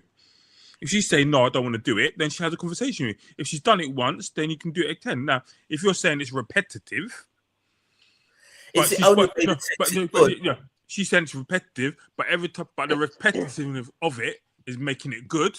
Then why would you want to make it bad? That's a dumb thing, isn't it? You're saying when you do it, it's good. When you don't do it, it's bad. Yeah, you're doing it all day. Just make sure you get the bleach and to wash your finger afterwards. Oh, no!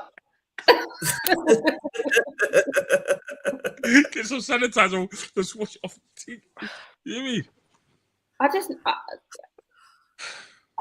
I don't think it's petty at all. Why is this happening? I really want to know. Why? Because that's where Gary's a sexual health advisor. This is where the guy's G-spot is, right? Do you know what? I don't know about that, but yeah, but some people like it that way. But it's not, I don't know if the G spot's there or there's a set erogenous. Your whole body's got erogenous zones what turn people on. So it's like some people have orgasms from people sucking their nipples and stuff. So it's, I mean, I won't go that far. What I would say is that before, if you like that, then that's what you like. If you don't like it, then don't do it. But fish, that man is a fish. That's not fish, it's poo. He's Winnie the Pooh. Not Winnie the Pooh. It's not Nino. It's not. What's it called? Nemo. It's a poo. Gary's funny as fuck, you know. It's Winnie the Pooh. Not Nino. Not Nemo. I mean, but no, seriously. But if you think about what I'm saying, for me, if you're saying it's good, then that's good. So at the end of the day, the whole point of experimenting in bedroom and stuff is that's the whole point, isn't it? I don't get. You can't tell me something that you found something that you both like. She doesn't like it. He She likes the outcome. but not what he what's not. She likes the outcome, but not what she does. She has to rev him up with her fingers in his butt. Yeah, that's a problem for her mentally. Yeah, but she likes the outcome. What am I like? That's a good impossible, man. No, but I'm asking, isn't that what they're saying? The outcome isn't a problem, but it's what she's doing to get the outcome that's the problem. But for me, certain conversations, me personally, need to be discussed before you go in that area. And that's one of them. What's your sexual fantasy and all that kind of thing there. Before we go anywhere, I don't want you telling me, I'll put my finger up your backside so that I can get you to around and give me a good sex. Are you mad? No. You've got nothing to say in that. You're on mute. It's just a big dirty hell no from me. Mm-mm. No, I'm not. So you dump him. So he's great in all areas, but that's the only kind of thing. He's gone. He's a goner. Yeah. Even if you liked it. Even if you liked it. Oh, I'm too scornful, sorry. You know what it is? I'd just be looking at him side. Right. Mm-mm. Yeah, I'd be looking at him sideways. It wouldn't work because nope. Yeah, it wouldn't work. He'd make me cringe. He'd give me the ick. It would give me the ick. But like when I see people and they say they eat arse and thing, like they get right up in it and they really like it. All right, they like it. Go watch that. You go watch that for hepatitis A. But other than that, you're good. Well, you could get a side of hepatitis A, but it's all right other than that to eat. Like, no, we were good. Yeah. We're good. Like I said, I don't necessarily think there's anything overly wrong with it. I'm just saying, if you like the outcome, then that's not the problem. The problem is if you didn't like the outcome, then obviously you don't do it. Right. Roy Amos said, no, right. And yes, I love sex, but that right. It needs the Lord. It needs the Lord, you know. They do say the man's G-spot is there. Jennifer Ross. So your man's place of excitement is unfortunately placed. You found his place, now go exploring yours. We absolutely have more than one, so jazz it up, add some more spice. Melissa said, make sure and wash out in batty so you don't get doo-doo fingers. Sorry, the tune came to my mind. One finger pun the thumb, keep moving. One finger pun thumb, keep moving. Oh, God.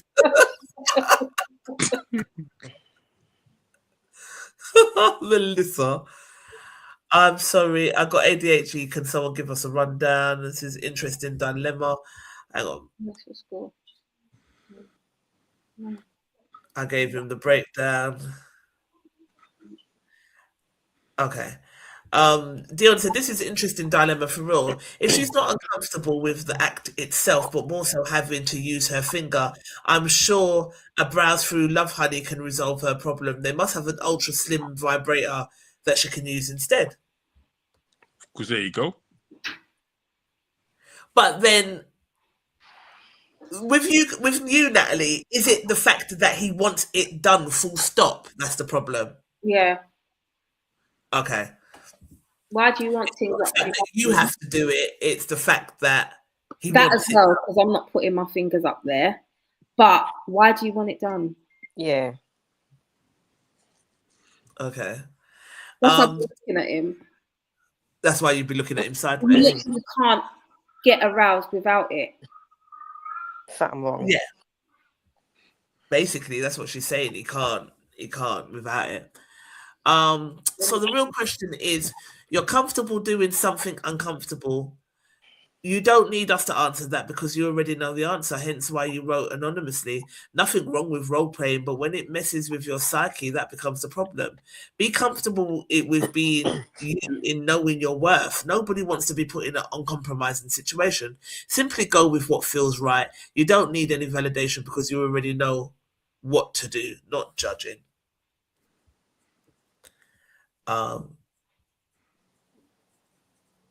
Yeah, I said, come on, psychologist, facts. A few years ago, says anonymous participant 8333, a few years ago, a sister asked me if I'd go down on her and that she'd give me the best sex I'd ever had. That she was also curious to do fingers on me. We just started reasoning about going forward onto doing the big people things. I told her it ain't gonna happen, no matter how capable it can ignite me. I'm not curious to find out. Right there, everything stand up. She said anytime I change my mind to let her know. Certain things is nastiness. Maybe not for all, but what might be good for some, I don't find nowhere curious to find. She could have pretty like money and ignite the capability of a whole bag of things. It now go reach them freakiness period. Maybe it's an age thing. The younger ones more into certain freaky things. I don't know. Is a good thing. I stopped eat fried dumplings a long time ago. I have no idea what fried dumplings have to do with the topic at hand, but okay. She's smelling her fingers. Gross. Oh, they're too funny. They are too funny in this group, I swear. Lisa Van Hall, it's all about communication. If she doesn't want to use her fingers, get him a butt plug. And Summers and Love Honey are there for a reason, innit? Now she found his hot spot. Explore where hers is, and Bob's your uncle. So some people just really don't have a problem with it. That's it. I remember asking a question on my page years ago, what makes a man climax and what triggers it. Honestly, I learned the back door does it for some men, and I would not do it either. That's a hard pass, says Bev Angela Anderson. Franco Harriet, absolute weirdo, should have dumped his ass as he suggested it. Dee McKenzie said she lost me at doo fingers. Today, Adakalan said, you're with a man who's been taking willy, or at least a very least a phallic-shaped object. Now, the only time you get good sex is when you have shitty fingers. Is your need for a good man greater than your disgust for fingering a man who's most probably has taken willy? It doesn't mean, though, that because someone It doesn't mean that. It's just saying it. People are just dumb. Right. Nope, no way, not happening ever. As in any relationship, well, Taz said, nope, no way, not happening ever. And Hayden Mattia said, as in any relationship, shit happens. Boom, boom.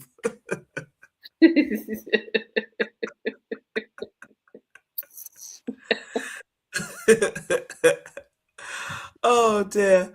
Last topic, we've got 15 minutes. Last topic is one of yours, Nat. Let me... Hang on, pause that.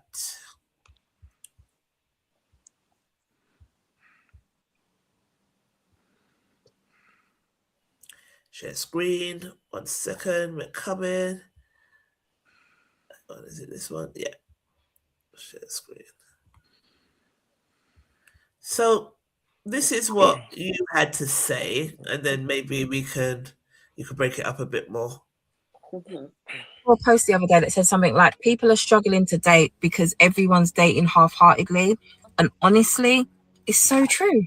So many people across different ages, backgrounds and generations are complaining about the dating pool right now, and they're all complaining about the same thing. But that post nailed it. It's because we're in an era of half interest. Everyone's like kind of talking, kind of seeing each other, kind of keeping it casual, but deep down, most people are craving something real. But many people are faced with this like block. We want connection, but we're terrified to commit. We want intimacy, but we're too scared to be seen. It's like a world full of people pretending they don't care while actually caring too much. And then on top of that, there's this energetic imbalance. Masculine energy pulling back, feminine energy overextending. Women are tired, men feel disconnected, and nobody feels safe. Nobody feels balanced. Let's throw all the unhealed stuff into the mix. The ghosting, the avoiding, the breadcrumbing. Honestly, it's no wonder people don't know how to communicate anymore. We're all out here wanting healed relationships while holding on to wounds that we still haven't dealt with yet. We all take a moment to be really honest with ourselves. Real love requires real effort. Real connection requires real presence. And the healing, that's all you. Listen, this weird ass dating era doesn't have to define us. We can still choose honesty, we can still choose clarity, and we can still choose to show up. I saw a post the other day that said something like, people are struggling to date.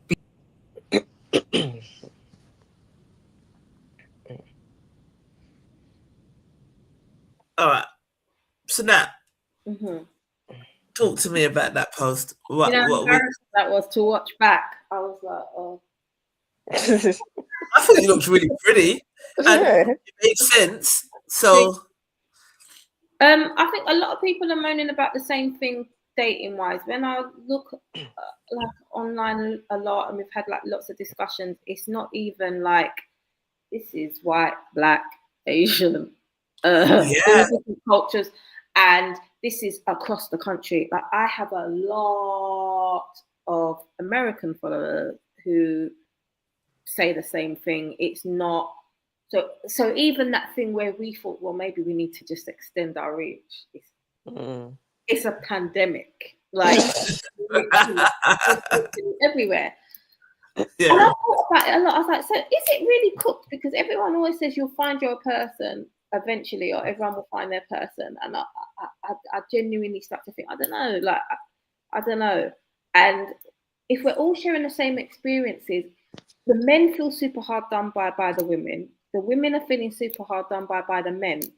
And so when I saw that post, I was like, this is it. Nothing, everything only gets to a certain stage because we are in the half interest era of dating. Even if you want to like someone, you can't because there's such a pattern of behavior that's going, everyone's protecting their energy so much that no one's giving 100. So all the signals are mixed. Kind of anything that someone doesn't like, we're backing off. Especially at our age, because we've been through it. We've done the bullshit. We've done the heartbreak. We've done the fuckery. We're not doing it again. Do you know what I mean? So any sign of thingy. So I even did a follow-up post today because that got loads. That's on like nearly 50k at the moment, and loads of comments. I did a follow-up post today, and I said, well, is it that we're more difficult, or are we more discerning, or is it a push and pull of both? Do you know what I mean? At the same time, but what I do know, no one feels safe. So if no one feels safe, no one's going to put their 100% real vulnerable energy in because you don't feel safe enough to do that from the jump. So before you've even entered, it doesn't matter who it is. You're going, even if they go, this person makes me feel safe, you're going to feel safe to a certain extent, to the point where there's going to be certain things that you're not going to allow, you're not going to take. So a lot of people are already going into dating because they feel like they know how it's going to go. Everyone already goes in, no matter how much you think you like someone or how invested you think you are, but a lot of us are going in 1 foot in, 1 foot out, because we're just waiting for that moment. So we don't really want to put all our eggs in one basket, and we try, but we're ready to jump. We've got the life jacket on when we're going in, because we know that we're probably going to have to jump in the sea at some point and get away. So if you're going into something like that, no matter how much you think you're giving, you're holding back. And that's why we're not connecting, because no one feels safe, but no one's willing to let their guard down first on either side of the fence to kind of create that space. And I don't know where we go from here. Yeah, it's like some people are like, oh, we're too quick, and we're too difficult now. And I'm like, yeah, are we difficult, or are we more discerning? There's certain things that we're not putting up with now, and I stand by that. There's certain things that I've done my big dirty stinking heartbreak. I've done my lessons. I've done my patience and staying on things. So I'm not doing that again. But have we got the balance? A lot of us have done our big heartbreak. You know, the one that gets you to allow stupidness and dumbness. And most of us have done that. So a lot of us now are in the era where we're not looking at anything aesthetic. We're not looking for the feeling just to be in a relationship. We want certain things. And a lot of people are not able to display those things, not because they're not those things, but because they don't feel safe in the dating arena to show that they do have them. So we're just missing each other. That's what you think. Yeah. Harry, what do you think about that? I don't know. I just think I suppose everyone's got to go into relationships open and kind of open to the possibilities of what it can be or what it could be. Mm-hmm. And if you go in there kind of thinking what it wouldn't be or what could happen or the person, then you're never going to be free or easy and comfortable. So you got to have faith in people. I suppose. I think whenever I talk to people about relationships, they always talk about, oh, there's a red flag. He didn't phone me back after 2 hours and stuff like that. Is that red thing? People are busy. So if everything don't happen the way you want it to happen, it's an issue. And then you start pulling away. So I think people over egg things and take things or talk to their friends too much about things. I wouldn't accept that. It's like, let it go. Yeah. Sometimes some things it is what it is. Meanwhile, behind closed doors, they might accept bugger things. Yeah. Bugger mouth for you and your relationship. When you go on there, you see they're all Cassie. They're at home. They're Cassie at home, and they think you mean. That's why I say, like, I think people expect too much. No, I think people are not willing to let certain things go, and they if you let them go, things will turn out okay. I'm not saying you can't protect yourself, but you're just like, I mean, yes, she may not have texted you back. Yes, the text message, he started typing the text message, put the phone down, and forgot to text you back. So, you mean? So if you want to talk to me, phone me. No, I'm joking. Phone me. If you want to talk to me, phone me. Like, I mean, yeah. So I mean, I understand I understand the point, but I do think that people as a whole, we just kind of need to be a bit more forgiving of people and kind of understanding, and then relationships will be easier for everybody. What do you think, Shasha? I kind of agree with. I agree both with what Nat and Gabby has said. A lot of time people are waiting for something to happen rather than just relaxing, or they're thinking about their past relationships and they don't want to get hurt again, which is, I can understand, but at what point do you let go and stop blocking what could be actually a great relationship? Your blessings, yeah. Yeah, Go on, finish. Yeah, no, I just don't want to say it. Go on. Sorry. No, I mean, I think for me, I've always been a big advocate for love. Then I started to get a little bit tainted. but I always want to believe in the love story and the, you know what I mean, the happy and the blah blah. And I've said it to like people that are friends and that have gone through rough times, that don't let past experience block you from your future experiences, because your past is meant to just give you a little wisdom, but it's not meant to deter you from your blessings of the future. If I date, I go by people's actions, and if you're it's not mathing, Yes. then I'm not going to stick around. Like you said, Natalie, we've done the whole, you know, if something is not adding up. Yeah. I think there's a very thin line between insecurity and intuition. Yeah. And I think you don't know what that is unless you know yourself. You don't know what's speaking to you unless you really genuinely know yourself or sit and take time with yourself. So I know for me, I will always give love a chance, but giving love a chance doesn't mean I have to be an idiot either. And Exactly.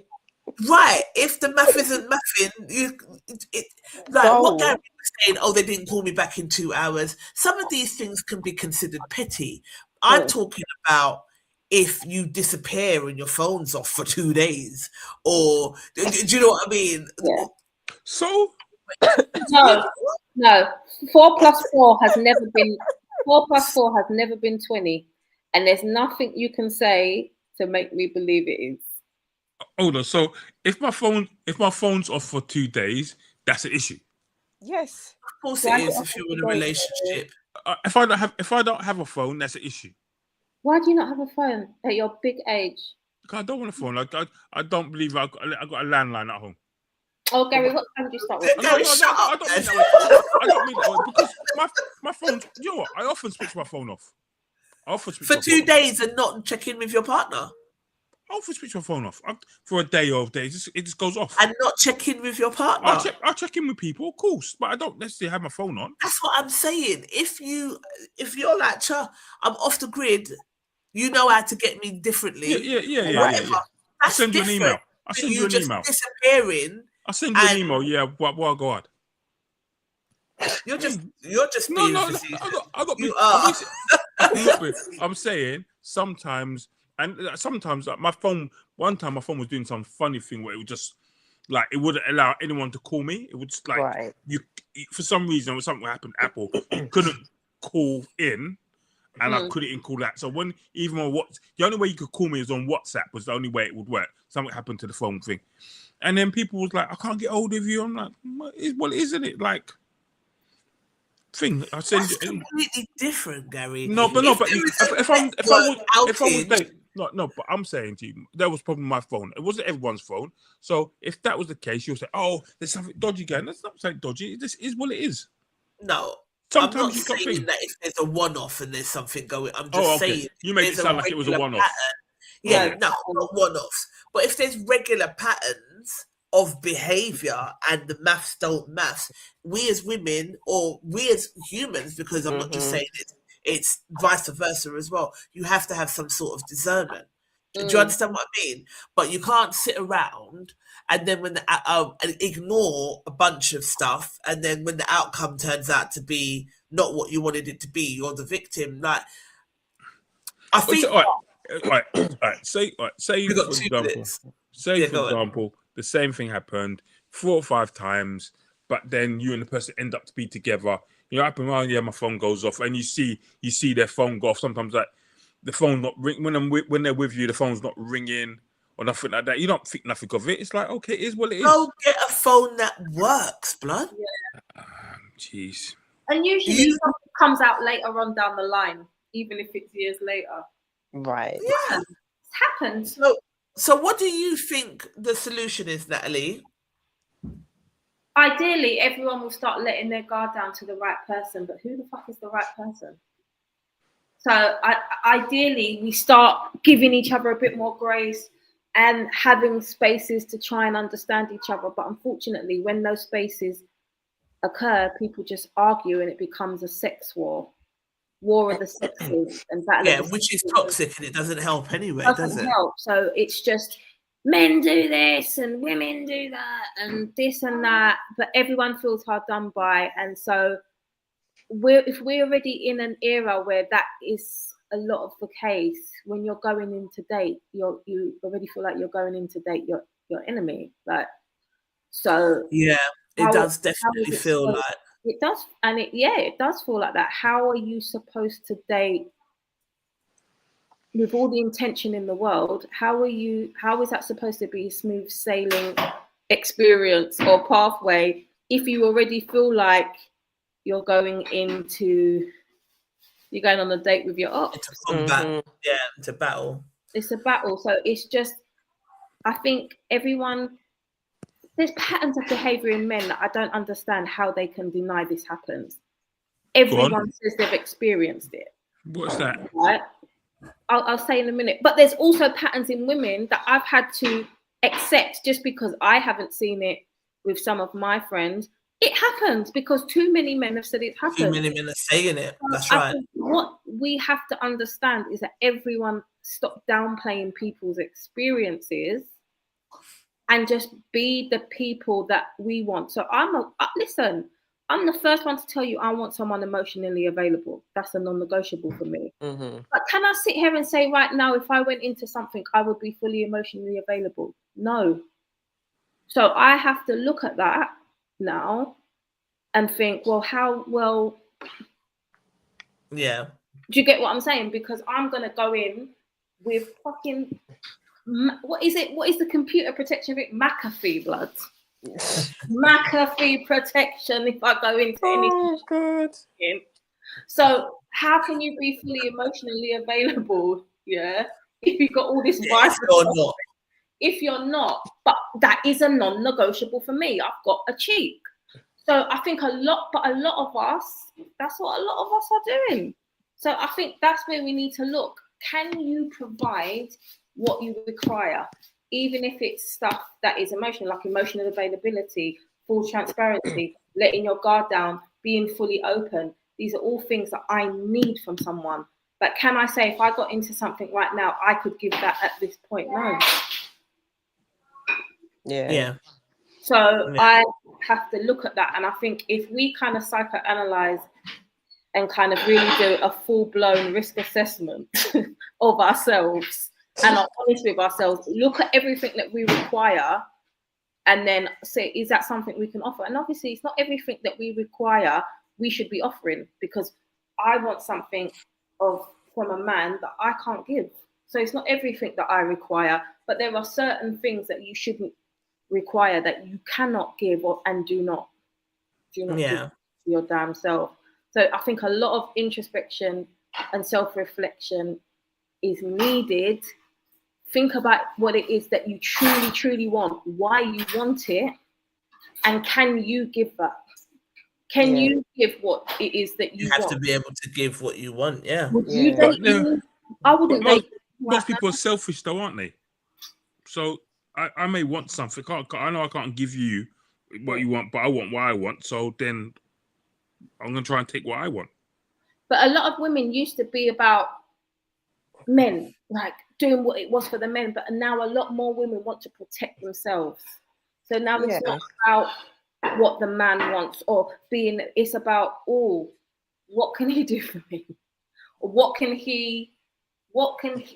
of emotional safety can he do for me? I'm only willing to do these things that he wants once I know I'm safe in this area and that area, which I don't think is so much of a bad thing. But again, balance is everything in it. So I think that's the problem that we have. And if everybody's doing that, the dating scene's cooked. Yeah. Not to mention the most single people are the ones in relationships. So yeah, I've dated them. The single people will be trying to arch you out. The ones in relationships won't stop calling you, and you don't even know they're in a relationship. So it's just a world. It's just we're in the upside down. Yeah. I hear you. All right, let's see what No Bravado Massive said on this one to you. Spotlight time's up here. Yeah. But they're still here. So if Carl's cut us off, thank you, Spotlight listeners, for using, but they're still here in the thing. So I'm assuming he hasn't cut us off. Anyway, that ticket is full, not half, says Franco Harriet. Don't know what that means. I don't know what that means. The problem is now there are too many avenues for options and something to fall back on. Back in the day, you knew after one date and after one beat, if I guess he's saying she was the one for you. Unfortunately, now you can still be beaten even though you're both not sure. Social media don't help, as she's already talking to 20 simps, and a lot of simping and great I ams go on social media, so she or he always gonna be swayed. I won't lie, I was mesmerized by a girl I met on social media. Then when I got with her, it took me 2 weeks to realize I fell for a simplistic trick in the book. By the way, Trisha, I like contributing here, but you have some weirdo members like Franco Harriet. I don't know. This guy is like 50 Cent 2.0. I'm not going to read out the rest of it. I just told you to stop trolling. For fuck's sake, stop trolling. Relationships are now very fragile, and it doesn't take a lot to break it up because it was never formed from a solid foundation, says Kendall Bupier. It's conditional, and once these conditions are broken, it just collapses into breakup. It does not hold the moral values that parents' relationships were based on. There is always some kind of catch in today's relationship, the unforeseen agenda, but you can sense it even before you committed yourself. Such a shame people can't make life a lot more pleasant than they allow. Joshua G. Miller said clap, clap, clap, clap. Colette said truth. Junior Bogle said guilty, more as a subsequence of struggling to find time even for my own self. Brianna Hunt said, yes, this is me, half interests, half efforts. MW Prince said, what about the phenomenon of women not wanting to say, that's my boyfriend? Because it's embarrassing. I'm joking. and then a lot of people said, oh, it's options, and what on my Instagram, and I said, no, it's the mirage, the illusion of options. Just because there's a lot of something, it doesn't mean you're of good quality. There's a million women, a trillion men, but there's not a trillion women of good quality, not a trillion men of good quality. And what you mean. So there's an illusion of options due to accessibility. Yeah. The easy access to people has made people think that there are options. They are not viable options. I've got about 10 people trying to talk to me. They don't have my number. They're just in my thing. They are not options. I'm sorry. So just because there's 10 people, there might be nobody. And it's not because they're not good quality. It just doesn't align for me. Yeah. So just because you've got people there, numbers does not equate to value. Mm-hmm. Yeah. Do you get what I'm saying? So you feel absolutely. It doesn't equate to good options. What's that? I'm saying I'm agreeing with you because there's numbers there doesn't necessarily mean that they're good options. Like and people are disillusioned by the fact that they've got this one contacting them, and they've seen this one now that looks better than the one that they're talking to, or this guy now that looks like he's got more money than the guy that they're talking to, and this guy's trying to chat to them now, even though you're already talking to this one, and so you feel like you've got I've got more options. But I would say that, I think it's illusion, and people are disillusioned by the theory of options, but actually when they scratch beneath the surface, they're not options. Yeah, it's not an option. Yeah. You won't go into anything, says Rosemary Gabidian. You won't go into anything while seriously working on self, absolutely. Mm-hmm. When you can acknowledge yourself with all your, as they say, faults, on the right road, true love does exist. Absolutely. I agree. Yeah. I agree. All right. I think we've come to the end of our show, guys. Yep. So this is the last show for you lot, isn't it, for the year? I may go live next week, just to close out the year, and then What date's next week? Is it the 20? The 21st. Is it the 21st? Is that No, English? 23rd. 22nd. Yeah, Tuesday the 23rd. 23rd. 23rd. I'll be in my cabin, my log cabin with the kiddies. Oh, nice. Christmassy. All Christmassy. Not Christmassy, but like winter log cabin, like. Yeah. I'm just Right. looking forward to. Are you there for Christmas? Yeah. Oh, so you're spending the whole Christmas and that there? Yeah, I've got to come back for my nan's birthday because she would just have an angina. Yeah. So we're leaving on Boxing Day and then coming back. Nice.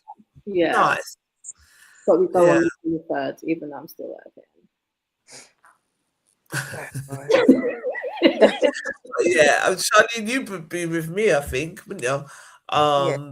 But yeah, Gary, if you're about, hop on. I think that'll be the last show for the year, and then we'll come back in January, at some point because we need a break.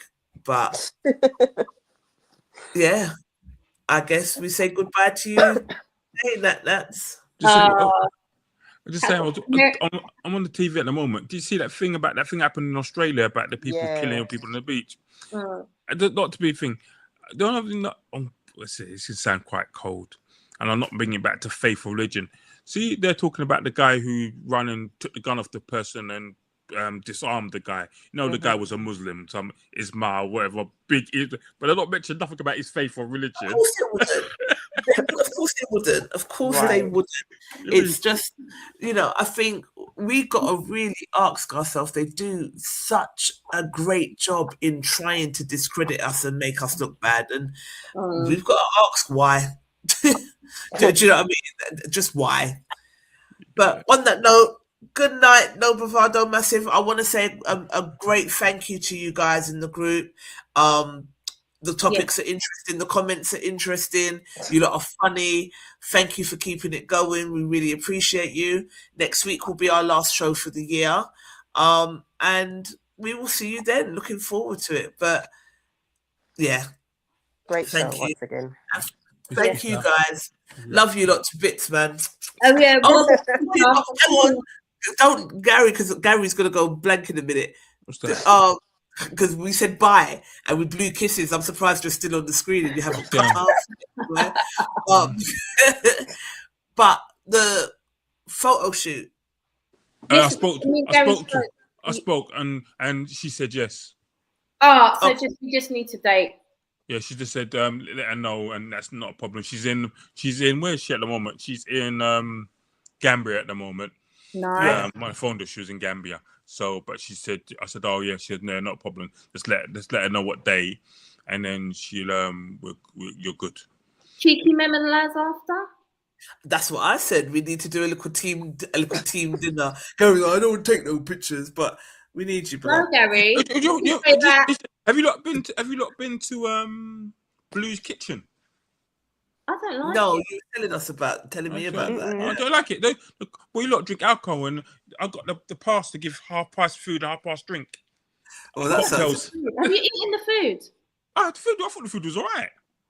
I hated it, especially the buffalo wings. They were butters. I had some ox cheek, and that was nice, and some salmon thing, which was nice. But yeah, you can go to Miller's, whatever. Miller's. Oh, do you know? No. Have you been Swiss Butter? No, I keep down hearing the road. about it. The steak one. Yeah, steak, chicken, or I salmon. don't eat meat. Okay. Yeah. Steak, chicken, or salmon. If it's chicken, I could do little chicken or salmon. So salmon, right. Chicken, or thing. So the thing. That's not bad. Well, what are their all right. It's cheap. It's £25. Yeah, what are their pina coladas like? I don't know. I don't think they do alcohol. It's Muslim, I think. I don't know. That sounds dead.